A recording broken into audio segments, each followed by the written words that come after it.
Start streaming. What is this? Moderate helps everyone feel safe to build participation.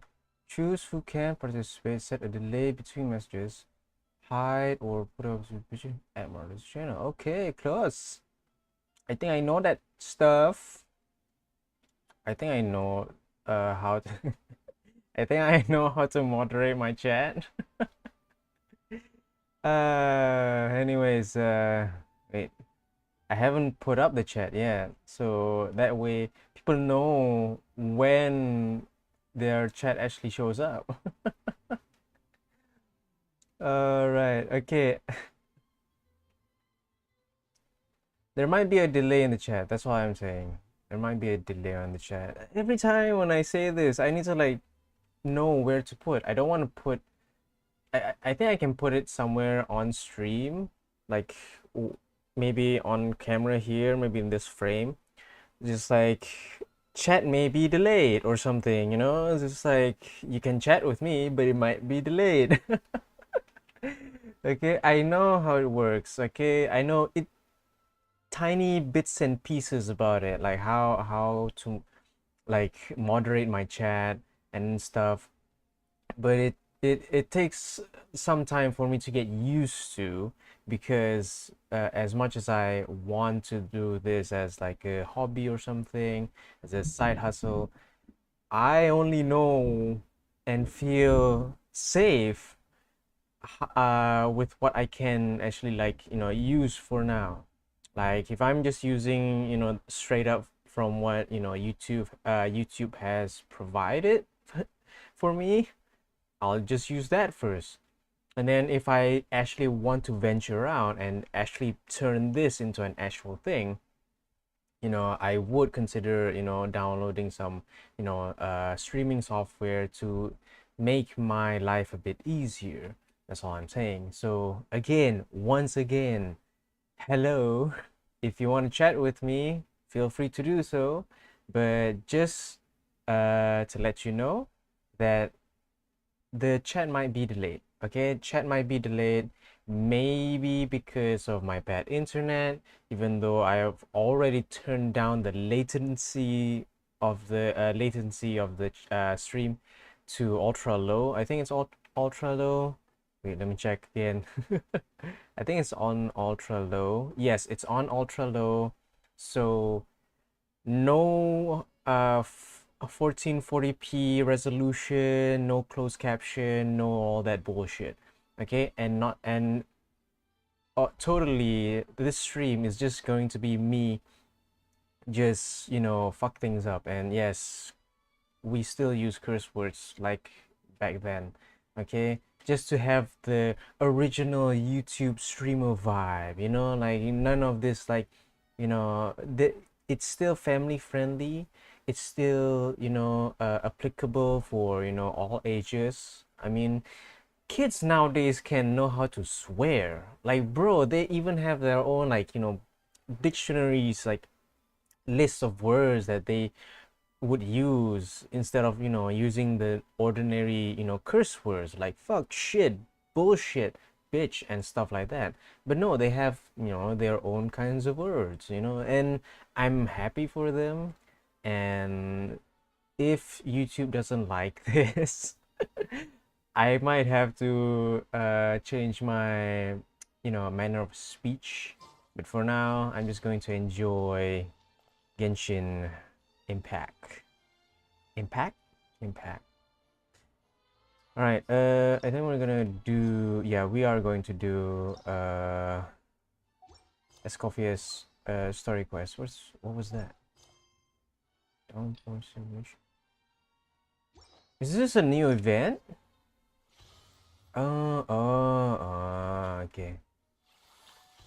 Ah, this is this is not so important, but we will do Escoffier's story quest first. Escoffier. Ooh. Right. Where are we going? Oh, we're going here. We already have Escoffier in our team. Before that, I wanna. Oh, I had myself a Toblerone, so yeah. I didn't buy Toblerone, it's my mom's. She bought it for everyone. Anyways, hmm.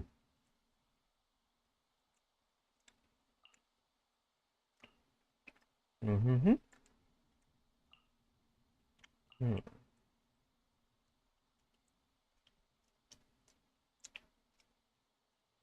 I mean, it's still good, no? Mm. A pleasure to be working with you. Yes. I haven't fully built my Escoffier yet. She's still at level 70. Uh, not actually bad, but not actually good as well. So 354 artifact is still I'm still building it. Let me see. Maybe I can turn it up a bit.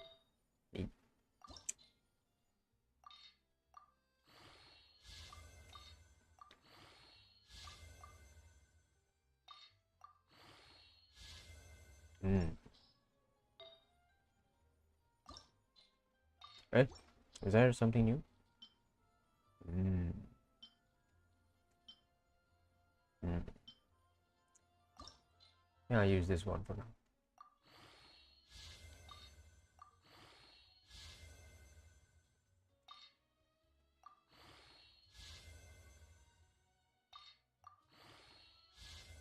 Okay.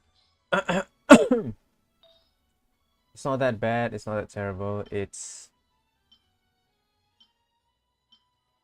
fine. Okay. Let's go to Hotel de Bourg. Oh yes, I also changed sorry, my game voice dialogue setting to English. Yeah, okay. I'm like, how do I say this in a sentence? Oh, like, oh, okay, all right. So that's how you say it. All right.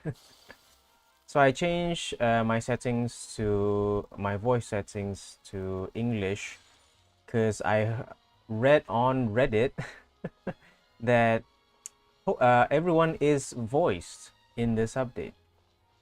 So hopefully nothing goes wrong. Hopefully everyone. Yes, it's Navia. Okay, Paimon's always gonna be voiced here. Ooh. Wait, what's up?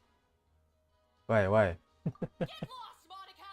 I don't want to see you back here until you're ready to wake up and start doing things properly! Right now, you're a disgrace to my kitchen and to the Hotel de Bourg name! It was an accident. I'm sorry, did you hear me asking for excuses? No, I'll do better, I promise. Why is she so aggressive? She won't even listen to what the poor girl has to say. Oh, hey, cut her some slack. You gotta at least hear her out. Wait. Huh? Who do you think you are telling me? Wait a sec. Navia? So, you're bringing backup now. Suit yourself.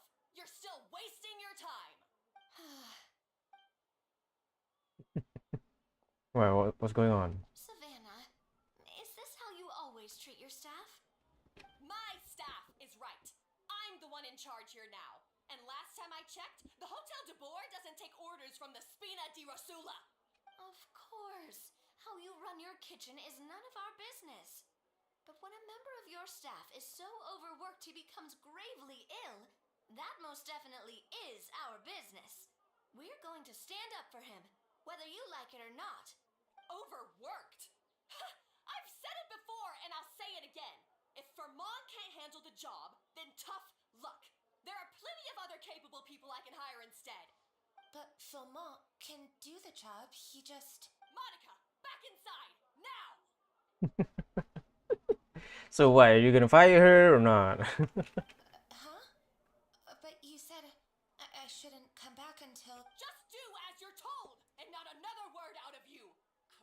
time. We have work to do. Aggressive much? Wow, what a horrible person. Oops, sorry. Sorry. Looks like I've dragged you into some drama again. Who was that? Her name is Savannah. She's the new head chef at Hotel de Boer. Ever since she took the job, she's been enforcing a brutal work regime and putting a huge amount of pressure on her staff. One guy was so overworked, he collapsed from illness. He's been bedridden for days, and he can barely even talk properly. I'm sorry. I'm sorry. It's all my fault. I don't deserve to be a chef.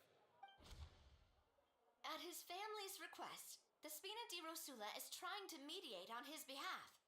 We're not exactly making a ton of progress, as you saw. Savannah is adamant that Fermat's exhaustion and illness have nothing to do with her or how she's been running her kitchen. She's refusing to have any kind of meaningful dialogue with us. Our next thought was to talk to the other chefs at the restaurant and get a better idea of their working conditions. But with Savannah watching them like a hawk, no one has been willing to open up. And that's why I'm here, doing it the old-fashioned way. Camping out, watching, and waiting for an opportunity. So you were waiting for Savannah to leave, and then you were going to approach Monica? Oh, shoot. It all makes sense now. Sorry. Paimon should have thunk before she spoke. Did Paimon ruin everything? Is thunk even a real word? I think what she meant to say was Paimon should have think before she spoke, but if it's, something that she done in the past, I'm just going full on. I mean, can I say the N word? No, not that N word. The one with the Z in it. Thunk. I mean, it should be like the past tense of think, isn't it? Man, I'm like learning new words every time when I play this game. Thunk. Should be in here somewhere. There should be an easier way to do this. Yeah, like something that I could just like type out and just know the word thunk. Or maybe it just says think, but think. Yeah, alright. Think and think up, yeah. But there's no thunk. Am I just thinking this way too much? Okay. I think thunk is a real word. I mean, like, this dictionary has been like, been here for a while, so why am I getting all pixelated? Oh, no, not at all, Paimon. Honestly, the way she was laying into Monica, someone had to step in. I'm sure I would have piped up if you hadn't. And besides, I don't really think I'm built for espionage. Either way, Savannah's seen you now, so you probably won't get another chance. Yeah, meaning it's gonna be all the more difficult to get the inside scoop now. Oh, I might as well head back to the Fleuve Cendre then. We'll need to come up with a whole new game plan. Paimon will join you. Cause this is kinda all Paimon's fault. Then I'll join you too. Oh, guys, it's fine. You don't need to worry about it. That said, if you were planning to visit the Fleuve Cendre anyway, let me take you out for a meal. I'll make sure it's a proper feast. A really famous chef just joined the Spina di Rosula's tavern. Her name is... Sorry to interrupt. I just wanted to apologize for the scene you witnessed just now. We shouldn't subject our customers to that. This is a small token from us. It's some candy from Monica. She asked me to make sure it was delivered into your hands. Monica's the one apologizing? Huh. Clearly Savannah is the one who owes an apology. Our head chef has been a little highly strung lately. Sorry for everything. You, yeah, Paimon, don't make things more difficult for her. Just thank you for the gift. Alright. Since there's candy, Paimon will drop it. Not the candy. Thank you for understanding. We'll make sure to pass your feedback on to Miss Savannah. As if, yeah, right. As if she's gonna take that feedback. A little highly strung, huh? Looks like with Savannah in the kitchen, even the waiting staff are on edge. Paimon doesn't get it. How did someone like her even become head chef? Well, according to Fermat's family, she hasn't always been like this. But that's a story for another time. Let's try this candy. Yeah, never underestimate Navia's affinity for sweets. Paimon totally gets it. Come on, dig in! Huh? Hold on, there's something written on the wrapper. Find Escoffier.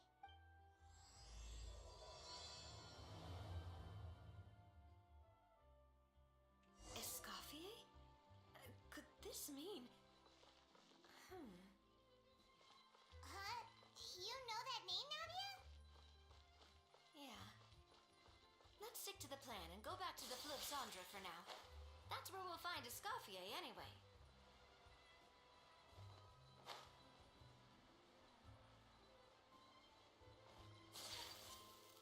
Alright, let's go to Ramsey. Oh, it's down below. It's down below. I see. You have to go into one of those potholes, isn't it? Is that a hole? No, that's not a hole.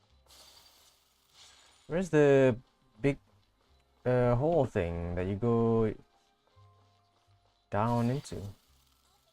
I thought there was like some sort of like hole that you go into here somewhere, no? Is it wrong? Did I get it wrong? Let's just go down here lah. Hiya, just go down here lah. Why you make things so hard for you? My gosh. Okay.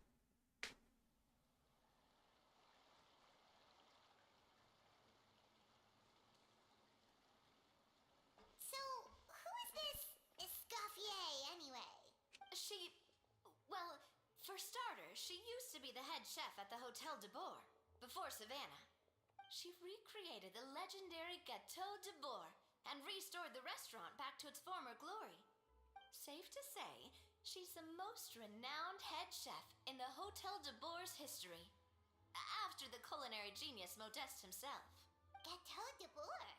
That's the super exclusive cake that they only sell a few slices a day, right? Wow. Why the heck would she let Savannah take her place? Well, apparently, the Hotel de Boer was reported for a safety incident. Someone claims that the kitchen was adding an illegal substance to their menu. But none of the chefs had any idea how it could have gotten into the food. In the end, Escoffier decided that as head chef, she should take responsibility. And she was sent to the Fortress of Meripede. The Fortress of Meripede? It was probably just a formality. We got sent there just for eating someone else's cake. Well, you're right. The quantity of the substance they found was fairly minimal. Even the guards believed the whole thing was probably just an accident. Escoffier didn't have to stay in the fortress for long, but still, by the time she returned, the role of head chef had already passed to Savannah. So that's what happened. Paimon still thinks it's really unfair. Even though Escoffier is no longer head chef at the hotel, she's still well respected by the staff. So, I'm guessing what Monica wants is for us to convince Escoffier to try and negotiate with Savannah on the staff's behalf. Oh, Paimon gets it! Monica wants Escoffier to come back and kick Savannah out. It's simple. If the new head chef is stressing everyone out, then the solution is just get the old one back. Well, about that. You thought cream of mushroom soup was ready to serve after 3.5 minutes on the stove. You'd have had more sense serving hot water with ice cubes. At least then you wouldn't have wasted all this perfectly good cream and mushroom. What do you say, Hilaire. I'm sorry, Cream. I'm sorry, Mushroom. Uh, As you can see, Escoffier is that kind of chef as well. how has the Hotel de Boer made it this far? I'm at loss for words. You have to leave it on the heat for long enough to allow those flavors the chance to come out. Don't be fooled by the aroma when the water first starts to boil. Got it? Yes, Chef. Then go back and do it again. The customers are still waiting. Remember where you went wrong and don't repeat the same mistake twice. Yes, Chef.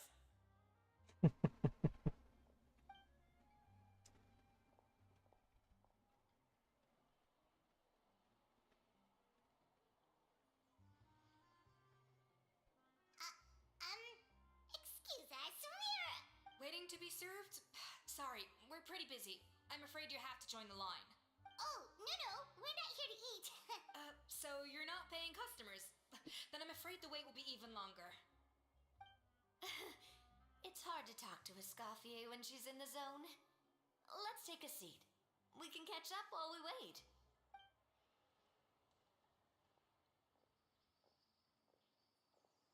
I didn't notice that there were tables down here.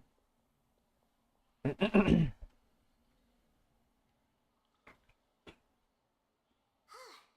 like the rush hour is finally over. Is it always this busy here? These days, yes. I'd say business has tripled since Escoffier joined as temporary head chef. She didn't want to go back to the hotel? Well, in her words, the Hotel de Boer doesn't need her anymore. It doesn't look like she's got any plans to go back. I guess I'll be heading off then. Wait, take these home with you. We can't serve them now, and there's no sense in letting them go to waste. Oh, thank you, Chef. For what? Like I said, I just don't want them going to waste. Oh, and tell Fiamma to get well soon, so you're not running yourself ragged every single shift. I can see why some people could just, realize when she slipped up a bit, you know. like we know, or a few people know that Escoffier's English voice actor is actually British, and basically she bring British is voicing Escoffier. Escoffier being having some sort of like a bit of an American accent, basically. Even I'm slipping up a bit, just like interchanging slangs. Sorry, interchanging accents as I go through. But Escoffier here is sounding a little bit British when she said "what" in the first second. For what? Like I said, I just don't want them going to waste. Oh, For what? What do you mean? Funny, isn't it? Fiamma. That's the second time we've heard that name. Who is that again? He's the chef that fell ill from stress. Hilaire is his son. And with Mom stuck at home taking care of Dad, he decided to pick up some work to help pay the bills. Escoffier knows their situation, so she's been making some extra food every day for him to take home. hey, I heard that, Navia. I've told you before, no one's making extra food. Hilaire is making blunders in the kitchen, and I can't serve his failed dishes, so he might as well take them home. Yeah, failed dishes that just so happen to be nutritionally complete every single time. So, you two must be the world-famous traveler and her companion, Paimon, yes? Is there something I can help you with? Oh, so you know us already. We'll skip the introduction then. We're here to talk about Savannah. Yeah, since have him working for you, you must be aware of the situation. Oh, I certainly am. The Spina's headquarters are right next to the tavern. And I've lost count of the number of times Navi has come to pester me about it. But I don't work for the Hotel de Boer anymore.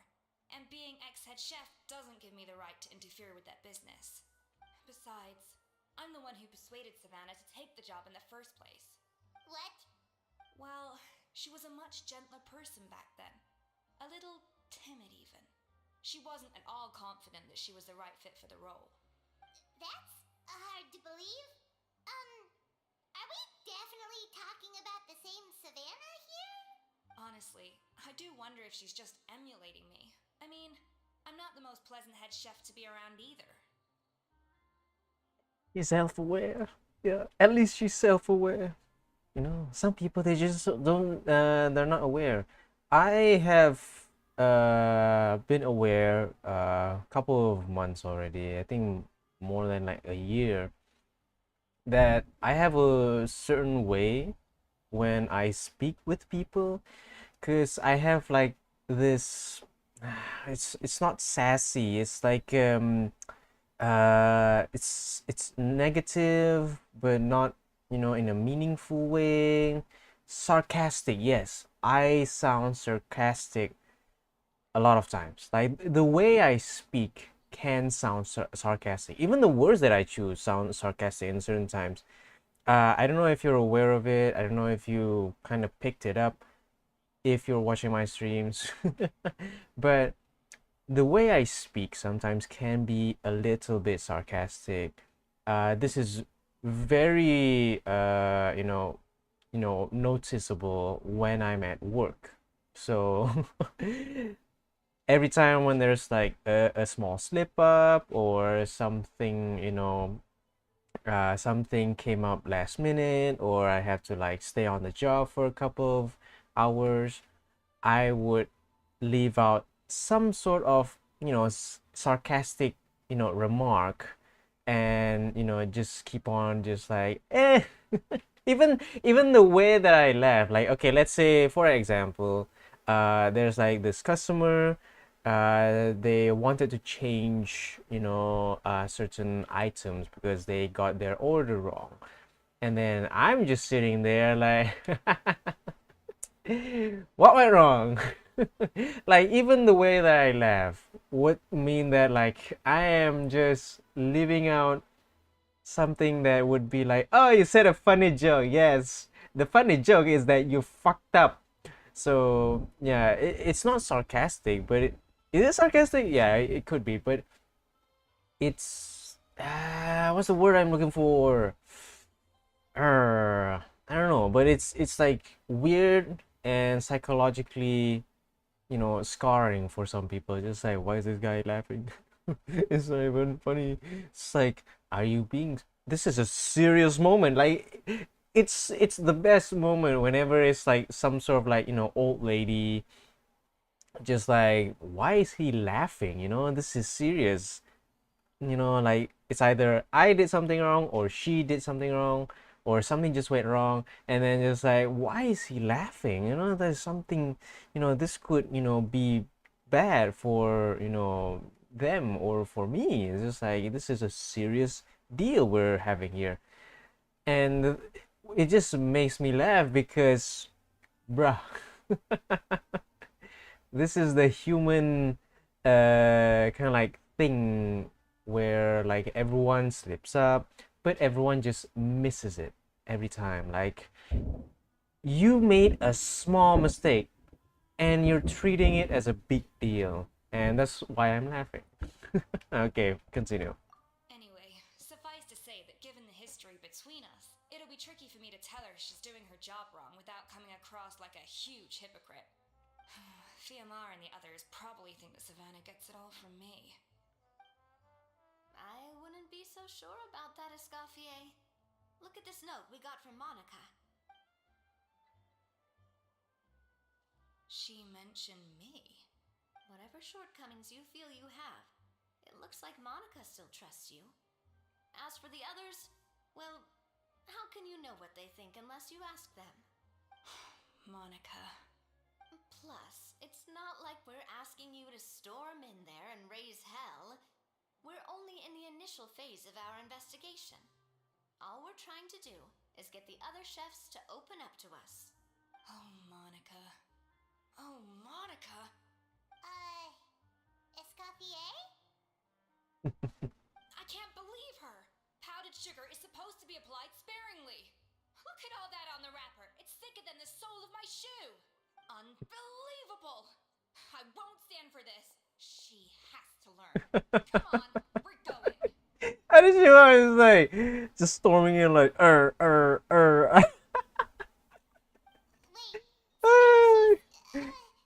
Well, whatever the reason she came up with, at least she's convinced herself to go and have a conversation. Let's go catch up to her. We don't want to keep her waiting. Then pick up the pace. Don't just walk slowly. Just pick up the pace. March on. Just march on. What you gotta be so scared about? Scared about her putting you on the end of a chopping board or something? Hello? Hello? I don't know why I said hello, but I don't know. Bonjour. Yeah, bonjour. Bonjour? Is it bonjour? Bonjour. I don't know how it sounds, but yeah, it's bonjour. But I don't think French people say bonjour. No, there has to be. She looks like. Is that Escoffier? I'm sorry. I'm so sorry.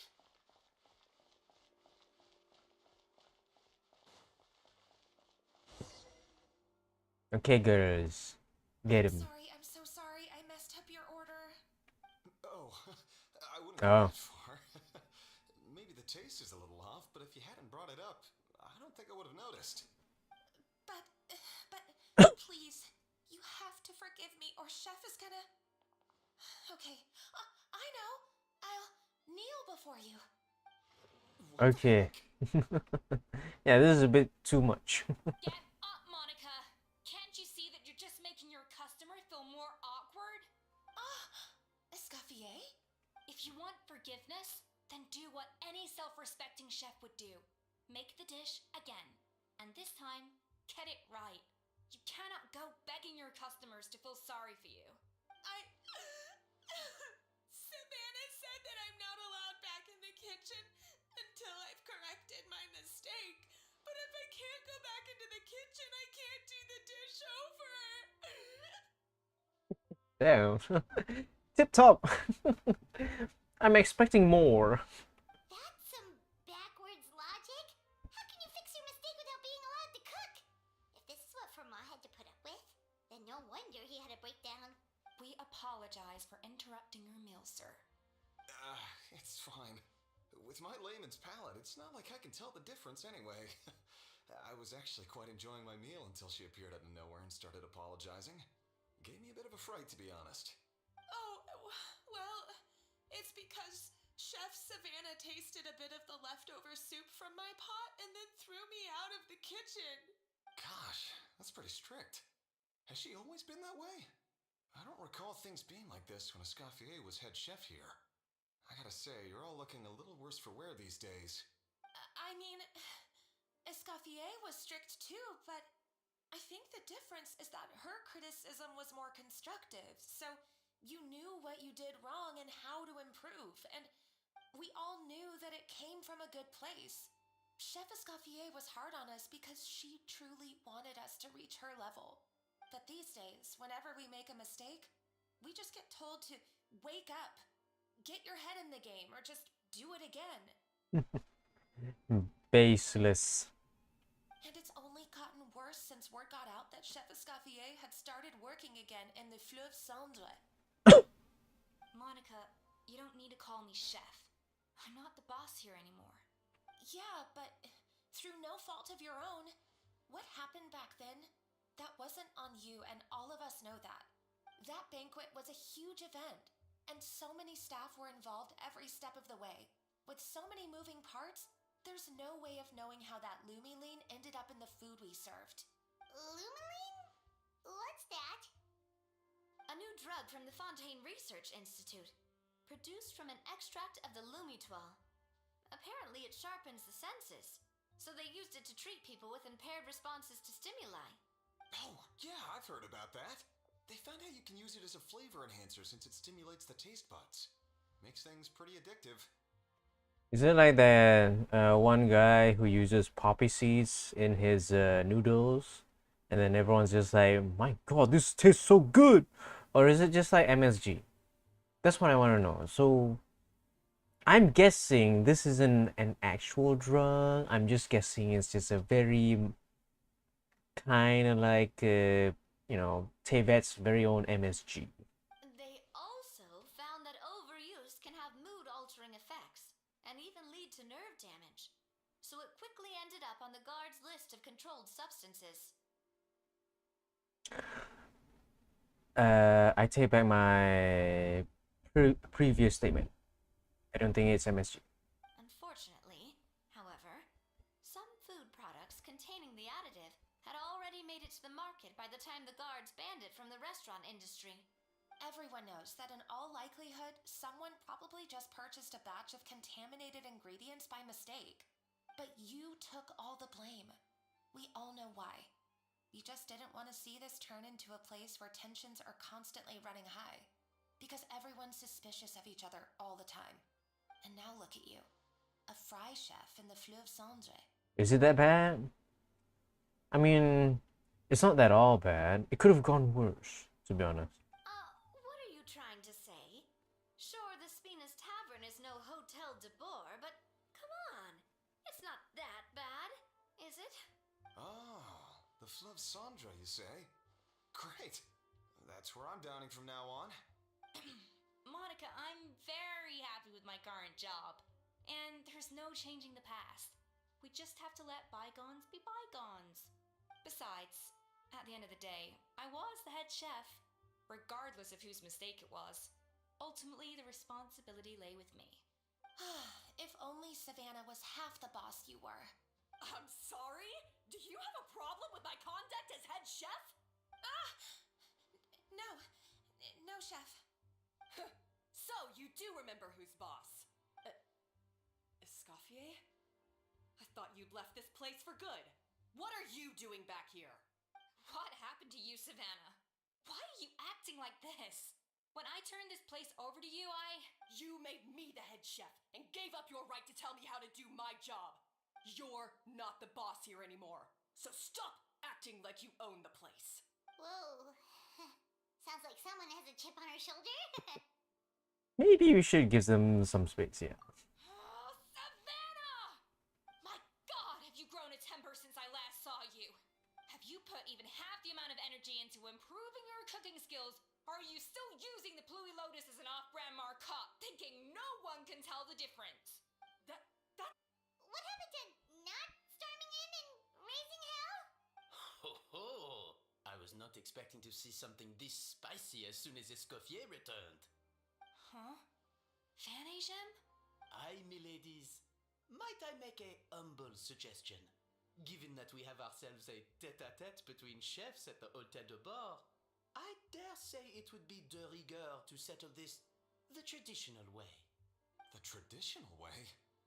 That can only mean one thing. Sounds like we're in for a history lesson. That's right. I'm talking, of course, about the tradition established by Modeste himself. The cooking contest! According to legend, the founders of Hotel de Boer, Modeste and Savelli, used this method to resolve all of their disputes. Everything from petty arguments over next week's menu to disagreements over the strategic direction of the restaurant. The cooking contest would decide who had the final say. Huh. Sounds like they had a lot of free time on their hands. Well, when you look at that way, yeah, I guess so. Ah, well, it might sound that way to us. But in fact, the cooking contest played an enormous role in motivating chefs to hone their skills, reaching new heights of excellence in the culinary arts. And indeed, the reintroduction of this institution in recent years has surely been instrumental in transforming the Hotel de Boer into the top-ranking restaurant in Fontaine. Reintroduction? Someone brought it back? Who? You're looking at her? What say you, Escoffier? Surely you of all people won't back down from this challenge. It was you who put the rule in place after all. Thought so. Sure, I reinstated it, but I'm not a chef at Hotel de Boer anymore. Isn't this bending the rules a little? I see no issue as long as both sides agree to the terms. We could simply treat it as an exhibition of sorts. Savannah, any objections? Exhibition. Huh. No. If we're going to battle it out, let's put it all on the line. If I lose, it's up to you what happens to me. I don't want anything to happen to you. But if you lose, you hand over the Codex de Board to me. What? The Codex de Boer? What's that? Only the legendary handbook written by the original head chef Modeste. It contains all his secret recipes, including Gâteau de Boer. Oh, I see. It's the greatest treasure in Fontaine's culinary world. And only the present and former head chefs of the Hotel de Boer have the right to read it. Present and former. Wait, but that already includes Savannah, though. What do you want that old thing for? You have your own copy, don't you? Don't take me for a fool. You know perfectly well what I mean. I want your copy. The original version. The one you took with you when you left us. I'm sorry, I must be missing something. You know, there's no difference between the original and the copy, right? They contain the exact same recipes. Stop trying to change the topic. What's wrong, Escoffier? Scared you're gonna lose to me? Or are you scared of me getting my hands on the original codex? Savannah, you may remember that we gave her the original as a parting gift to thank Escoffier for her years of service. Asking for it back feels a little, Yeah, a bit rude. Oh, I'm sure it won't be an issue, as long as both sides agree to the terms. Those were your words, weren't they? And as for the contest itself, let's make it a bake-off. Gâteau de Boer, per the recipe in the codex. Well, Escoffier, you against me. Are you in or out? You sound surprisingly confident. Alright then, let's see how much you've actually grown. I hope you surprise me, Savannah. I'd hate to find out that all you've learned after this long is how to chew people's heads off. Believe me, I'll show you. Escoffier, are you sure this is a good idea? You accepted her terms a little hastily. Oh, it'll be fine.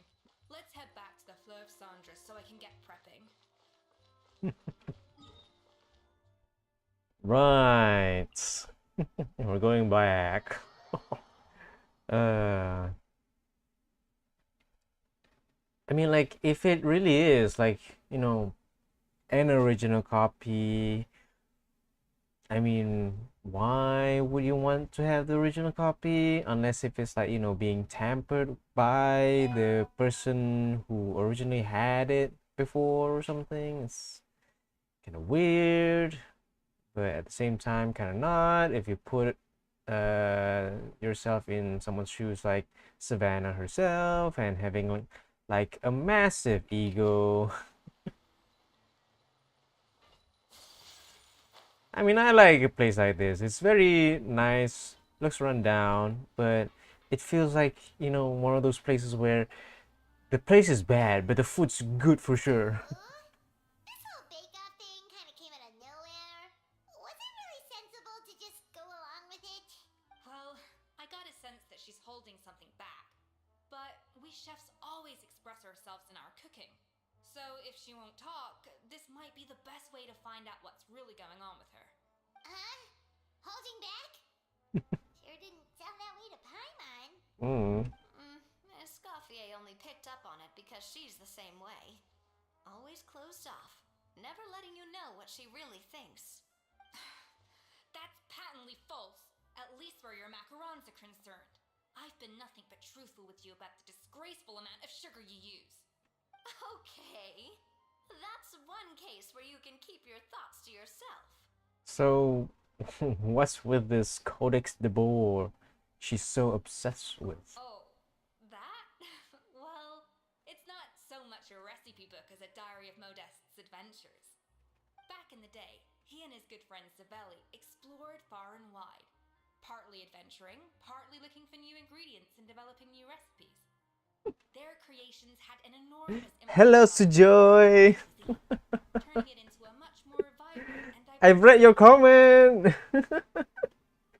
But what's the word I'm looking for?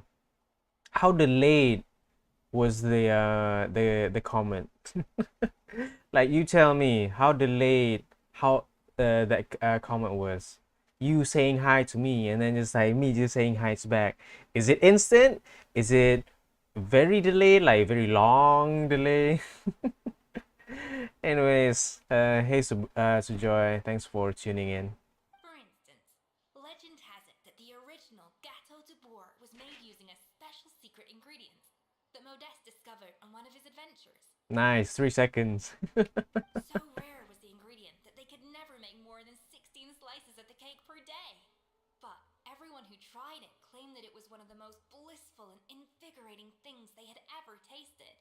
Modeste and Savelli went on to found the original Hotel de Bourg, which catapulted them to stardom in Fontaine's culinary world. Especially Modeste. He was hailed as a once-in-a-generation genius, and over time, the recipes from his adventure log became known as the Codex de Bourg. Paimon's heard this kind of story before. Armed with the Codex, the Hotel de Bourg took its rightful place as the finest restaurant in the land, serving those recipes for centuries to come. Something like that? What? No, of course not. Cooking is a constantly evolving art form. How could any restaurant survive if they only served food that was popular last century? Anyway, never mind centuries. Savelli and Modeste parted ways not even 10 years after their rise to fame. Then, Modeste passed away while he was still in his prime. And that was it. The end of the Hotel de Bourg's heyday. It fell into decline, and for most of its history, it was just a nondescript place with a couple of cheap tables. It's only in recent decades that it started recovering. Even then, it still took numerous relocations and changes of management before we finally ended up with Vanigem and the restaurant we have today. Oh! So the Codex really isn't all that, then. Paimon figured it was like one of those mystical books they have in Liu's martial arts novels, where the main character learns all their secret powers from. Oh yeah, just like in Kung Fu Panda, where the secret was, it was all you, bruh. It was all you along. There's no secret. It was all in you.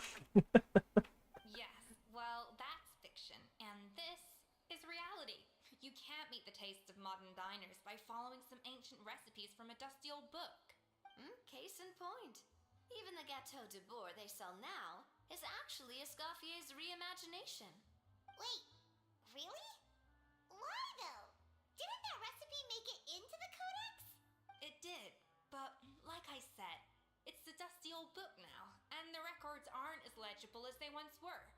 Not to mention that there's no way of finding the secret ingredient Modeste wrote about. So, reimagination is right. I consulted some historical records and took what I could from the Codex. But ultimately, the Gâteau de Bourg of today is my own recipe. As for why we gave it the same name and kept the tradition of only selling 16 slices a day, well, you've got Vanigem's business sense to thank for that. Oh. Huh. Well, that kind of takes all the mystique out of it. Hey now, it might not be the original Gâteau de Bourg, but it's still the most delicious cake in Fontaine today. And who knows, maybe Escoffier's version is more suited to your palate. Just think, if the original truly was the perfect cake you're imagining it to be, there's no way the recipe would have been lost to history, right? Not to mention that the Hotel de Bourg never would have fallen into a slump. Anyway, before I left my role as head chef, I made a copy of all the recipes from the Codex, including my own improved versions, and turned them over to Savannah. So why would she still want yours? I'm just saying. At first thought I would think like, oh, maybe she wanted Escoffier's recipes from her codex. Like, okay, maybe that's it, right? But now Coffee, she's saying that she has already turned them over to Savannah. So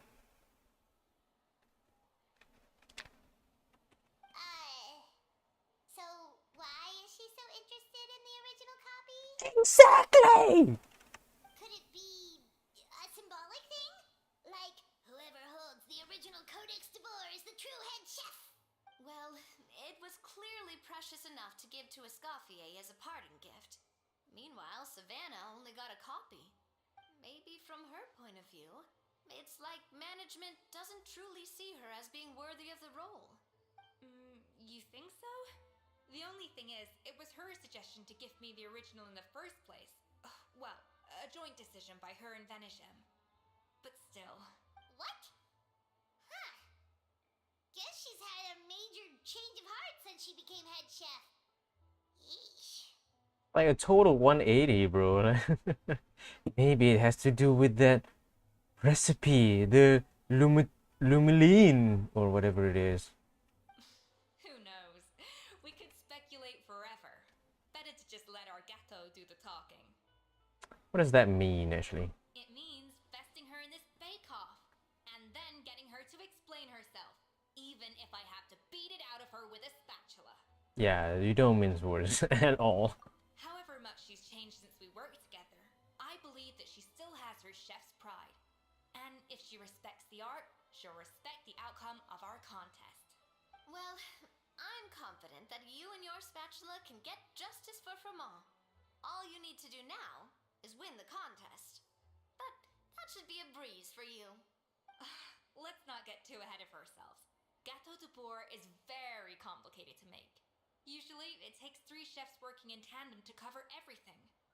Now, if I had to push it, I could probably do the work of 3 chefs myself. But I prefer to play it safe if I can find a couple of assistants in time. Well, that's easy.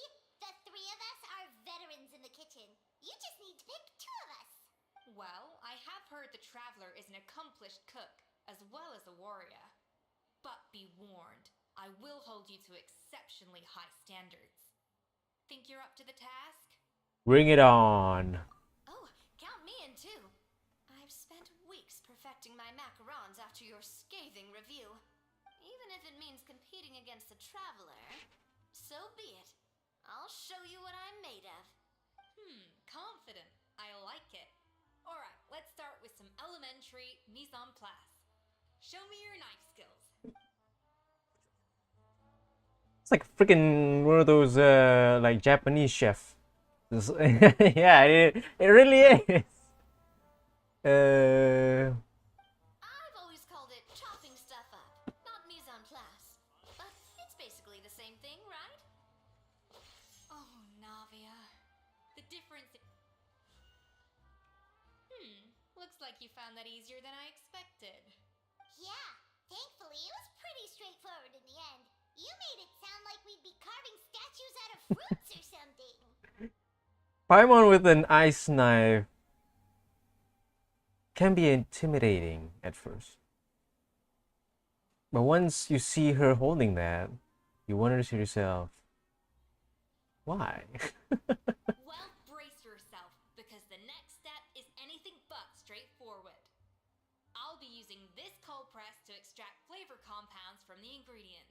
What's a cold press? A kind of special food processor I got the Fontaine Research Institute to make for me.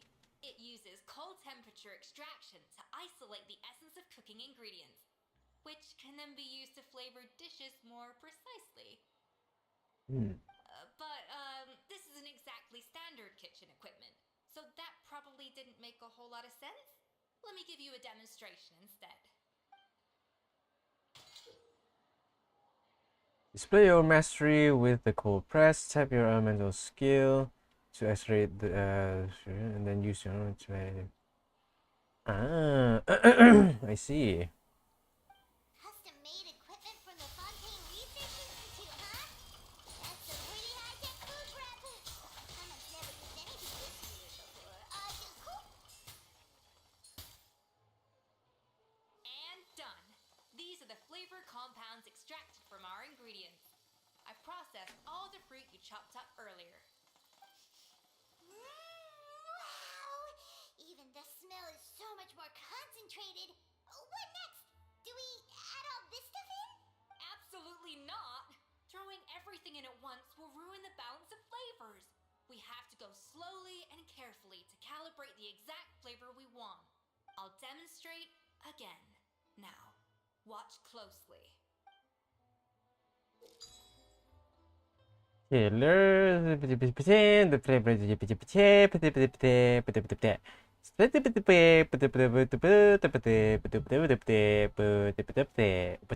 Okay.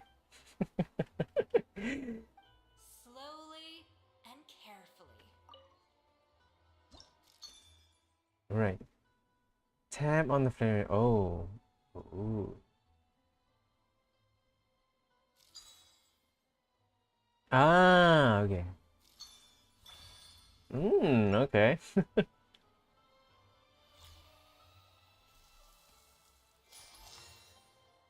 Flavor balancing complete.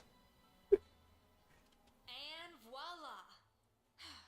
Now it's your turn. You guys do know that I have a diploma in culinary arts.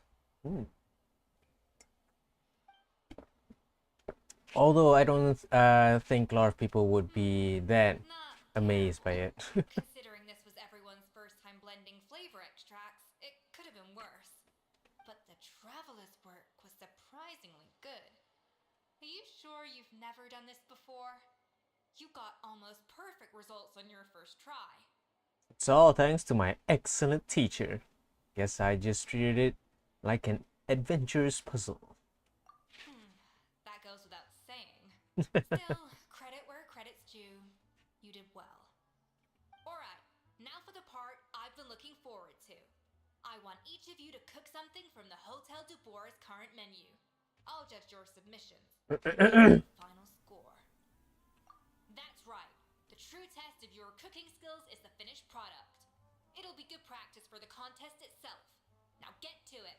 Chop chop! Chop chop! Ew. Submit dish. How's it going? Have you picked a dish yet? Choose wisely. I expect you to present the most delicious thing on the menu. What's the most delicious thing that I can choose? Ah, yes. My all-time favorite. Delicious lasagna. I would like to give you my homemade lasagna. I love my lasagna so much. Look at that! With the grace of a snow-winged goose, as I like to say. Now, let the grating commence.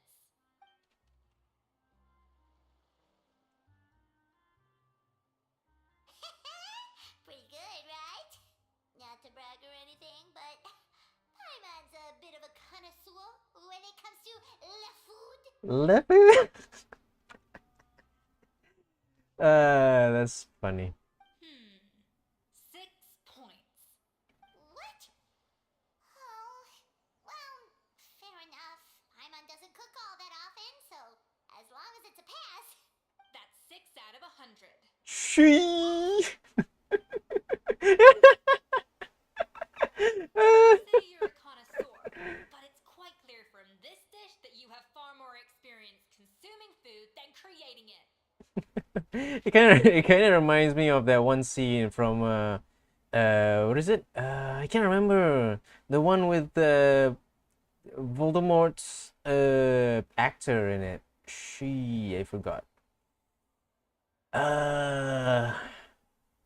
Basically some guy who's like a connoisseur of food, who's basically just some sort of elaborate food taster or something, and doesn't know actually how to cook the food. It's just, do it as he knows just by tasting it. You don't actually know how to cook if you just know by taste. That is something that you do after you know how to cook. By that logic, I suppose you think listening to Lady Farina on repeat every day would make you an opera singer. Me next, me next. I'll have you know that this batch of macarons has 2 whole tablespoons less sugar than my previous ones. So you went from 12 tablespoons to 10? Well, it's nice to know you actually measured it out. Because it tastes like you just threw in whatever was left in the jar. 6 points. Aw. Damn. Now to the final dish. So, what do you think? The anticipation. Ah, please let my lasagna be so good. Even a 7 would be nice. This is our last hope. 8 points. Okay, that's still way better than I thought. Darn. That's barely higher than what we got. Not exactly. The color is spot on. Beautiful aroma. Excellent presentation. That's a nice little expression. I have to give this one 8 points out of 10. Maybe even 9 points. Okay, that was not how I expected. What happened to the whole 6 out of 100? How did you pull that off? It's all that practice from cooking for you, Paimon. Don't get me wrong. There's room for improvement. But still, this is clearly the work of an accomplished chef. I can tell that you've put many hours of work into honing your skills in the kitchen. Yes, by just pressing space at the right time over and over again. The grace of the snow-winged goose in this dish. The traveler's journey, with all its trials, tribulations, and setbacks. Not to mention the frustrations of having a picky eater for a partner. Hey, you made that last part up. No way did you taste that. Well, it looks like I lost fair and square. I guess you'll be taking the traveler as one of your assistants then? But if it takes 3 chefs, that still leaves 1 slot remaining. Maybe Paimon and Navia should keep practicing and see how it goes? Chef Escoffier, Oh, it's Hilaire. What brings you here? I heard the news about the cooking contest. You're doing gâteau de bois, right? I was just wondering if you needed any help. Huh. And you think you're up to the task, do you? Oh, no, I know I'm not there yet. It's actually my dad who wanted to help. Damn. You good, bro? I think you still need some rest though. Like the bag's in under your eyes, man. Firma, last I heard, you could barely get out of bed. Chef Escoffier, Navia, Traveler, thank you all so much for everything you're doing for me and my family. I've had enough of sitting around at home while you run yourselves ragged. If you let me, I'd like to help you win this cooking contest. You sure you're up for the task? Yeah. I was gonna say the same thing. Don't you worry. I'll be fine. I'm feeling much better now. I'm sorry. I know I've been rather useless these past few days, but not anymore.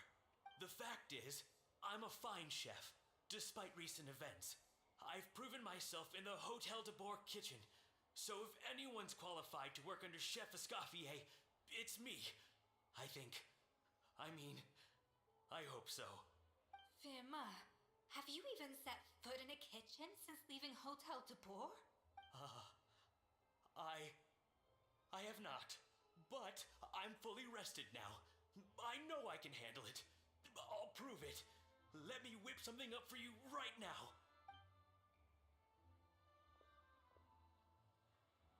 Where are you going? Oh, here.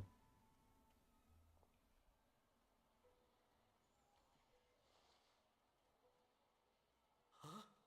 That's strange. Why are my hands shaking? What do you call this, Firma? I can't seem to grip my knife. Do it again! Again! Again! I... Hopeless. Get out of my kitchen yesterday. Dad, what's wrong? Damn, bro got PTSD because of some Karen chef. I don't understand. I was feeling so much better, and then will I never be able to work in a kitchen again? Dad, talk to me. What happened? Damn. I think the real issue here is not physical exhaustion, but psychological trauma. Monica, when did you get here? Even I didn't notice you arrived. Probably because you were all concentrating so hard on your cooking. I didn't want to interrupt your flow. But anyway, Firma, I'm so sorry. If only I'd known how serious your situation was, I would have stood up for you sooner. You have nothing to apologize for, Monica. During those long nights of redoing every order, you were the only person who looked out for me. Oh, come on. All I did was make you some tea. I doubt it was much help. Savannah was so ruthless toward you. I probably should have brought you something stronger. She sounds like the worst. Alright, another Savannah horror story. Let's hear it. She's been getting harsher and harsher on us ever since she heard about Escoffier's new role in the Fleuve Cendre. Seems like no matter what we make, she'll find something wrong with it. What is this? It looks like a dog's been at it. In the trash now! Then she orders us to redo the dish again and again, but we never know what's going to make her happy. Do it again, do it again, do it again! Every time you remake it, you just get another earful from her. Either straighten yourself out or get out of my kitchen! So now, it seems like just picking up a kitchen utensil gives me flashbacks of her yelling at me. Oh man, that must be awful. The more I want to get it perfect, the more my hands shake, and the more scared I am of making another mistake. Damn.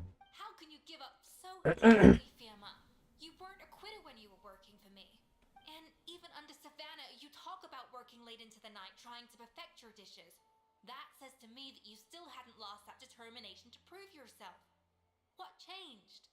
I don't know what's come over me.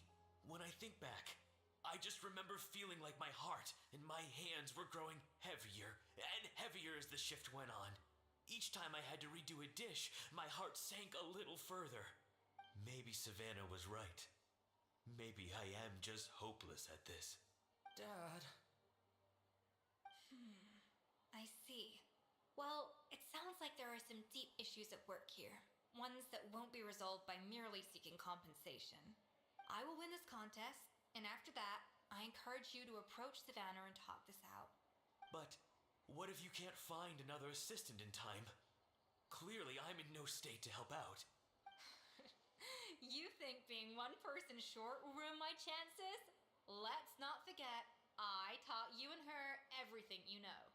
Even if I had to go it alone, I would present the perfect gâteau.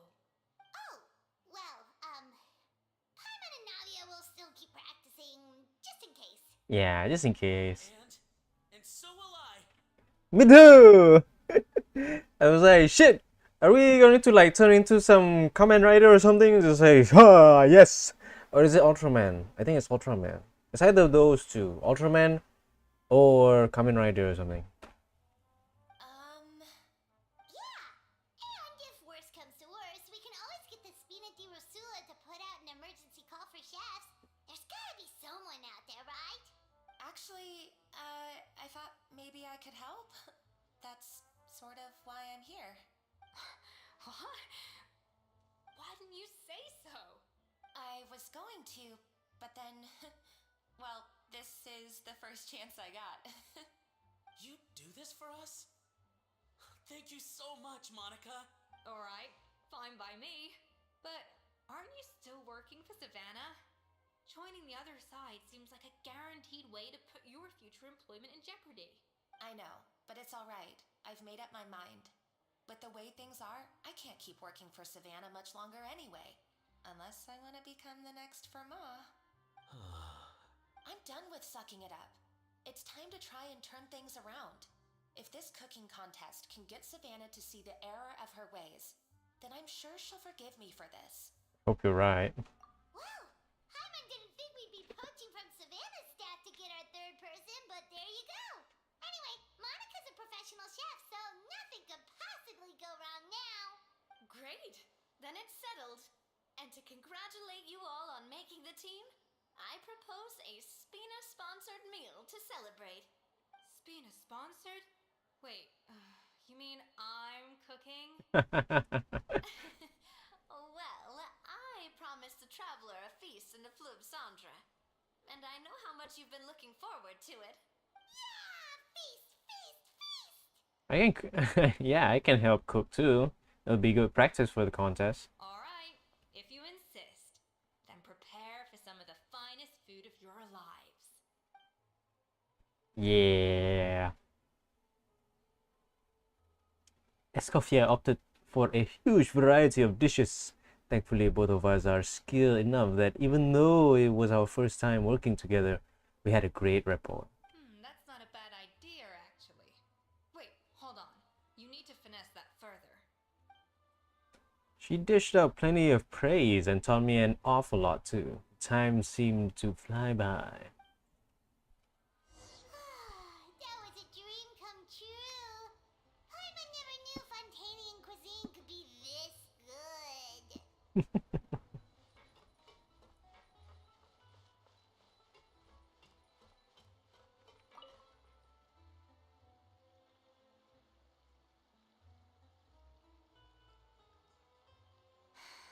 Why, Savannah? Why? What you up to? Oh, nothing. I was just flicking through the original Codex de Boer. I wanted to see if there was anything I'm missing. Something I hadn't noticed before. That might explain why Savannah's so desperate to get her hands on it. But I can't find anything. It's just some hastily scribbled recipes in between diary entries from Modest's adventure phase. And most of it's not even legible anymore. The copy I gave her not only has all the recipes in full, but even includes my own private tips and notes from years of experience. Surely that's infinitely more useful than this old thing. For her, it's probably not about how useful it is, and more an issue of head chef's pride. Yeah, maybe. Still, it's just hard for me to imagine that the Savannah I knew would go to all this effort just to make a point. Were you two friends before? We were. At least I always thought we were. She was a little shy, but meticulous with everything and everyone she dealt with. She made a few mistakes here and there, but she was quick to correct them whenever they were pointed out. And she was always striving to improve as a chef. Those qualities are why I recommended her to replace me as head chef. I never imagined for 1 second that she'd cause Fiamma and the other staff so much grief. Sounds like you feel partly responsible.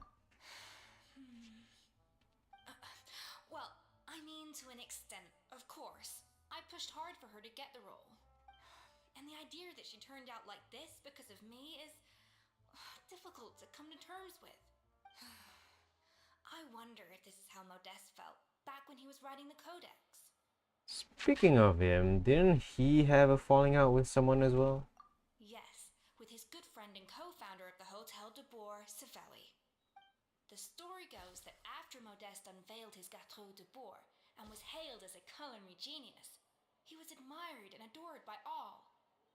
But his newfound fame slowly drove him and Savelli apart.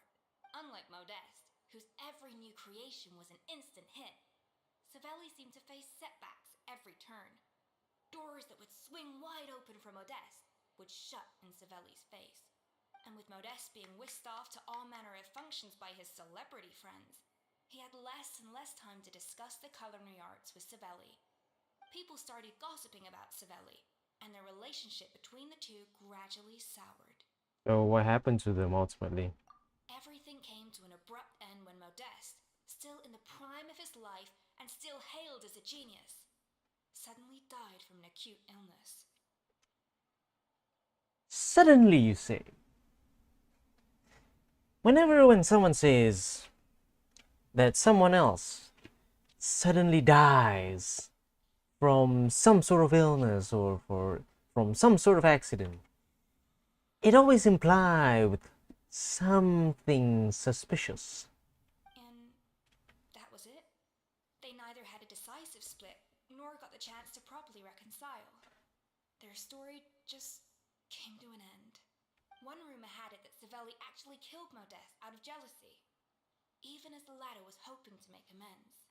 Is it true? Unlikely. It's a popular theory, but there's no real basis for it.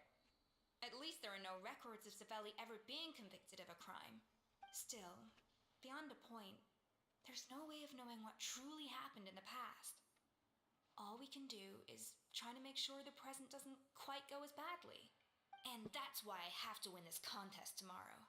Then get the truth about everything that's been going on, even if it means cracking her open like a nut. With me on the team, there's no way we can lose. Yeah, with you on the team, with us. You're right about that. Just follow my lead and victory will be ours. Alright. So what we do? We gotta wait?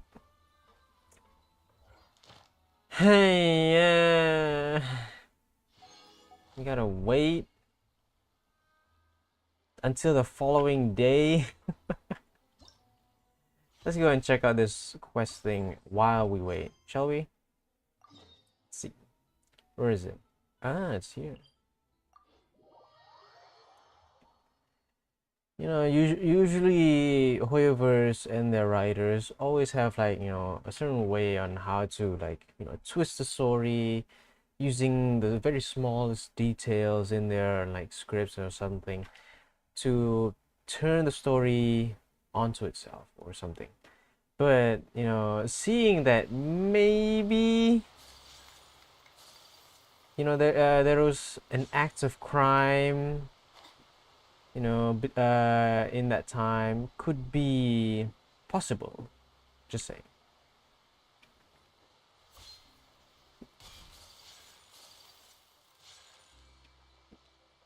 Hello.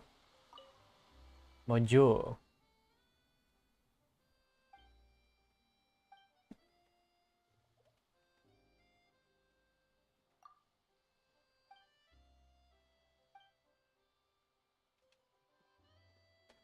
Is this about a new tabletop war game? Ah, so this is what it is. I actually forgot about some of the events. This one is kind of a like a meh event, I think. I don't know. Let's see how it goes. Oh, it's this one. We're gonna play Clash of Clans or something. Okay. Present scenario.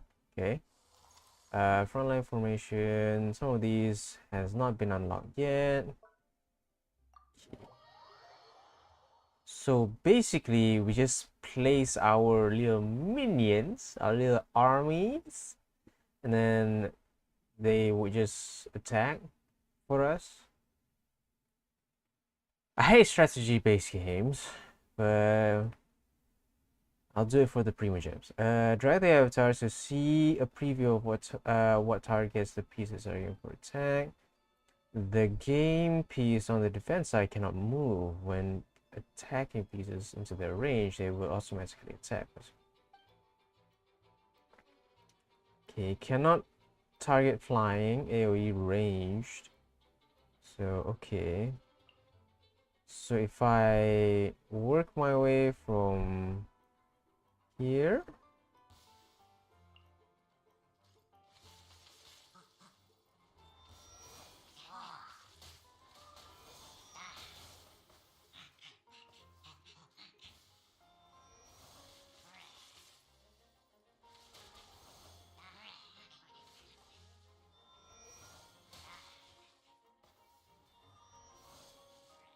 Okay.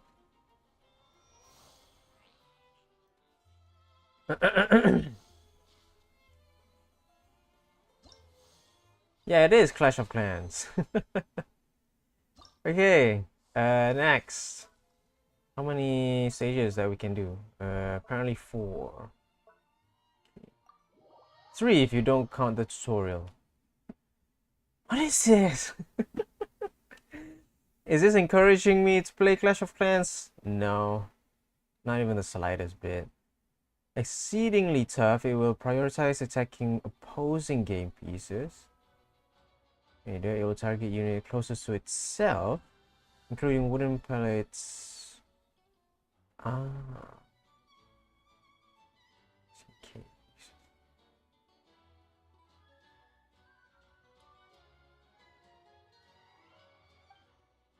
So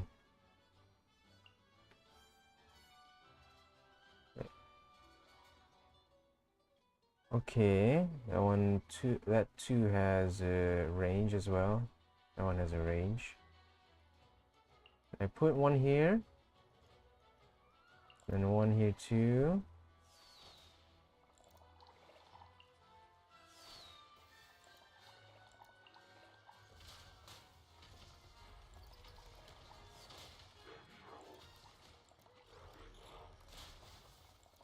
Oh, that's bad. Can I restart? I didn't know that hydro slimes could deal a lot of damage. Okay. So then I'll just do it like this.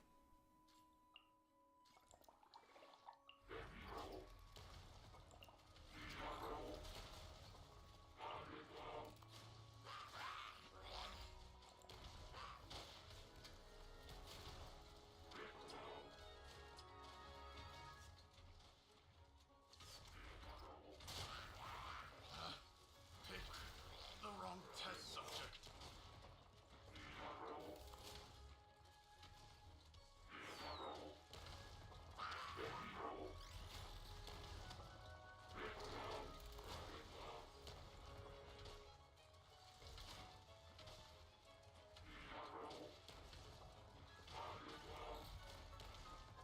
So you have to destroy everything, not just the main part. Okay.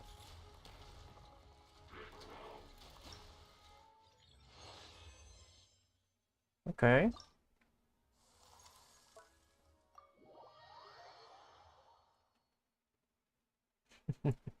With that small blunder going into the third one, I don't expect me to. Wait, where is this? It has immense ground combat ability, but can only attack nearby ground pieces. By attacking games.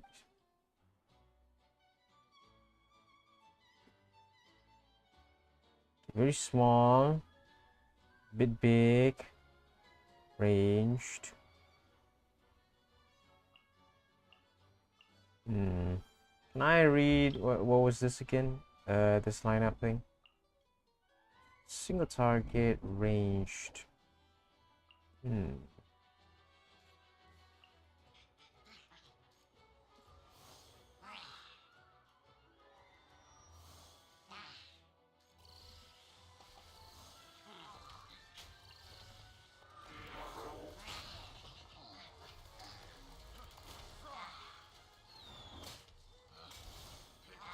Oh, I can have a maximum of 5. I see.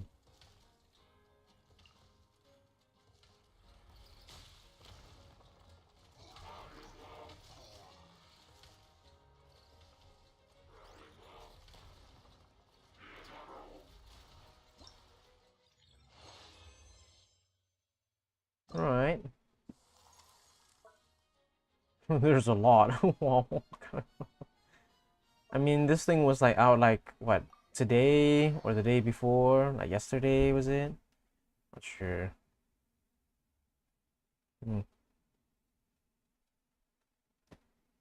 Okay.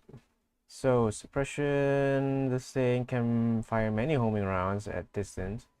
Power damage, but they can only actually attack airborne. Oh.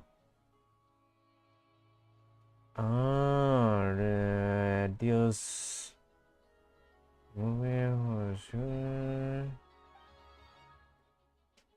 Huh. Well, this is tough. I don't know how to do with this. This thing is ranged, cannot target flying.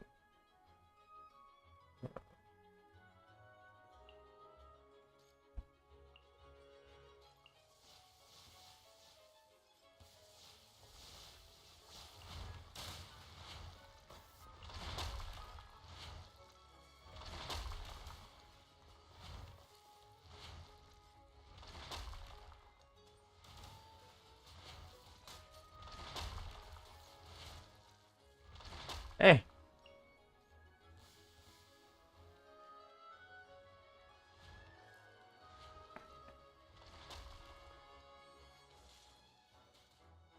I was a bit slow on this one.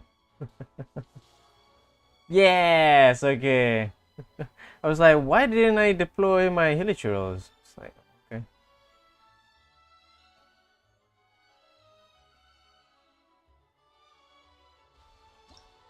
Alright, nice. Is that it? Yeah, that's it. I have to wait for the next ones. Leave.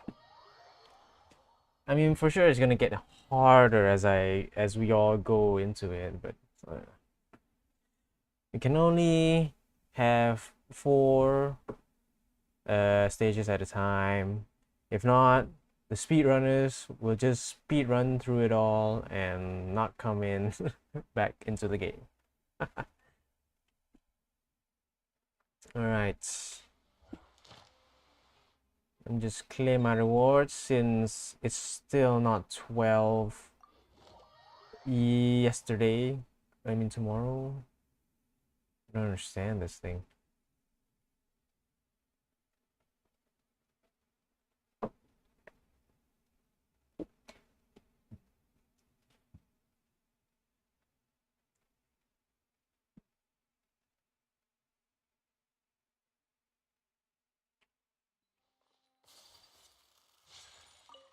Ad Astra Abyssosk. Ad Astra Abyssos to you too. Ad Astra Abyssosk.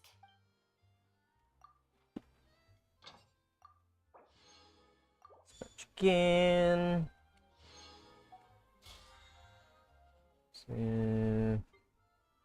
And all of that. Oh yeah, it's Monday.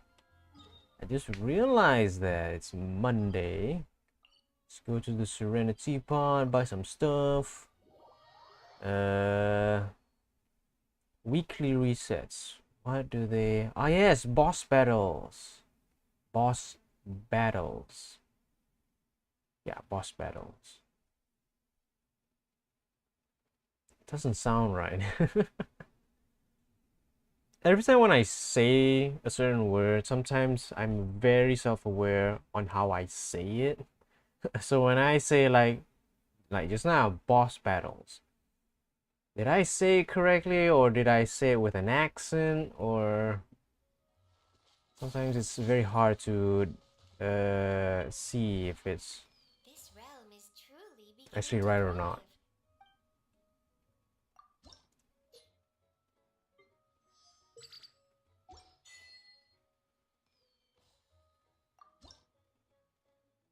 Okay, I want to buy this. Yes, add to the list. I want to buy this as well. Yes, I need this. And I also need this. Yes, thank you very much. What else do I want to buy? Yes, I also need this. Add it to my list of stuff I want to buy. Anything else? Yes, I shall buy this. Yeah, anything else? Don't think so. Yep, I think that's all. That's all I need. Maybe some of this as well. Is it 5? So maybe 4, 8, 8, 9. Yeah, 9. Okay, select all. Cost me 2,000 plus. Okay. Alright. If you ever have any I don't have anything else to say. Thank you. Forge. Foraging. We are foraging. I still. Oh. Ah. Oh, this thing. What do I want to do?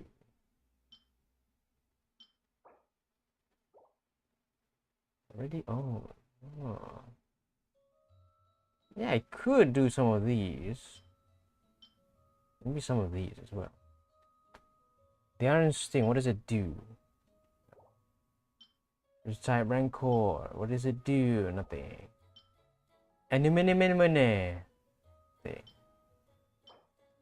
Okay, after triggering burning, quicken. Oh, okay. Eh. We just do this instead. Then time to cook.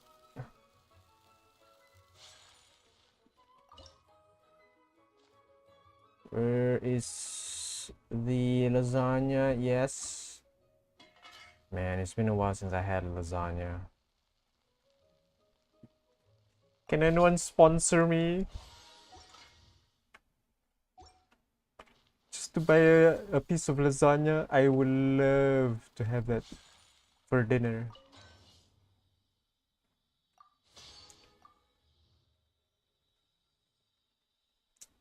This is very slow. I can't stop the process as well, right? Yeah, I don't think I can stop the process. Right. Is it done? Is it 12 already? I've waited long enough. I had to play some Clash of Clans in between. I claimed my dailies. Can we do the quest now? Oh my gosh. Ever since I started playing Minecraft again, it seems like, you know, every other loading screen is much more slower. Also, I'm using my local Wi-Fi to stream this one. I don't know if it actually made it worse. I feel like it's just worse. Why? Because the Wi-Fi router is way too far from my room, so it's just going to make things slower. So I'm actually amazed that I don't have like any sort of, you know, streaming issues as of now. So what are we waiting for? Navigate. 12. What time is it anyways? Claim all that. Oh, it's Goro. Wait, I think it's Goro. Was it? Yes. I think it's yesterday. Yeah, it's yesterday. Yesterday is Goro's birthday. We're gonna have a timeout because it's azaning, okay?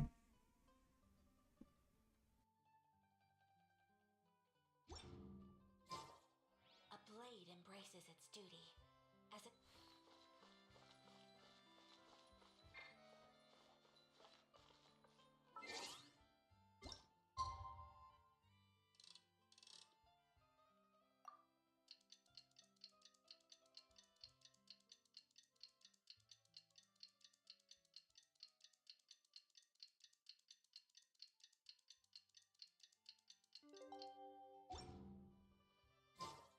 It's cooking contest day! To the Hotel de Boer! Toot sweet!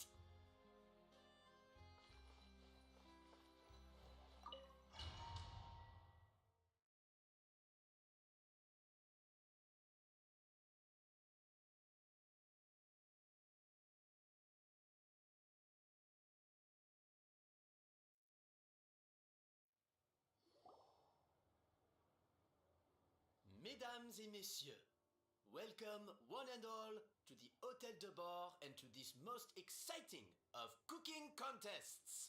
Savannah, I've brought the original copy of the codex you asked for. Monica? Huh. In the interests of fairness, this contest will be conducted in a double-blind format. Once the dishes are complete, they will be sent to the back of the kitchen where they'll each receive a label. The labels will be placed out of sight underneath the plates, only to be revealed after the judges have sampled them and reached a final verdict.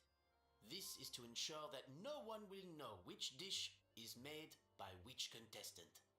As one of the judges, I promise to be fair and impartial. When my meal got interrupted yesterday, I never thought this is how they'd make it up to me. Getting a seat on the judging panel is a pretty sweet deal. Both contestants have taken their positions. Then, without further ado, let the Hotel de Bord cooking contest commence!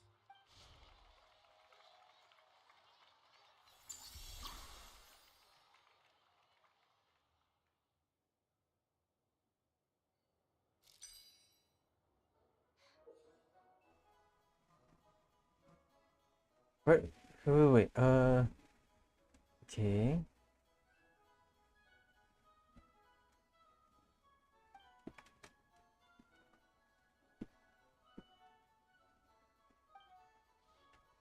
Even the best chef in the world can't flavor their food without prepping the flavoring, right?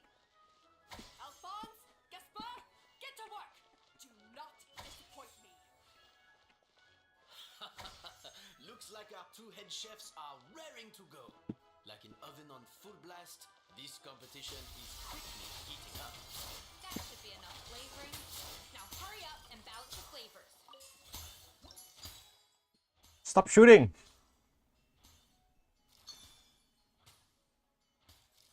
Ah, damn it.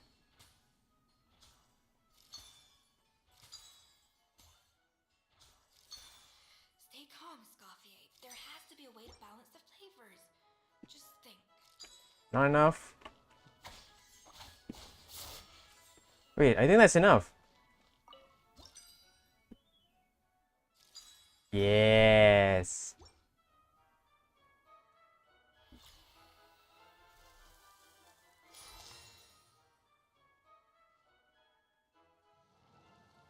The first layer. Let's go.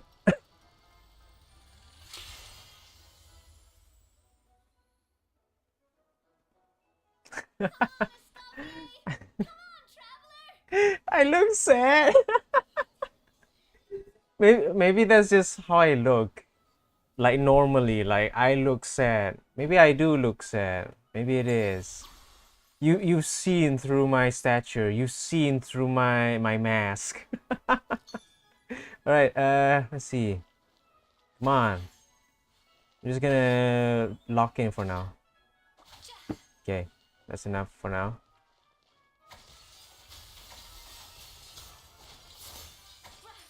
Okay, balancing it out. Four. The flavors is about right. But the quantity is too low. You say that now?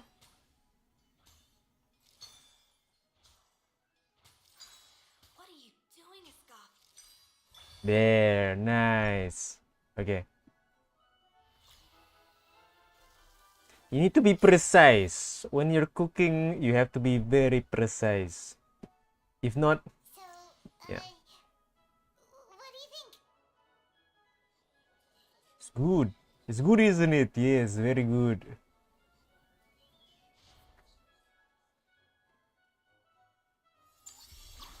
Oh yeah, I forgot to mention. Thank you, Wolfmatics, for your concern. It's like not a lot of people just like come up to me like, bro, are you okay? You look sad. Okay, I think that's enough for now.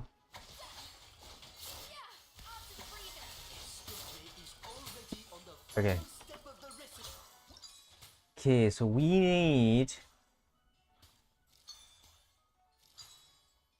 the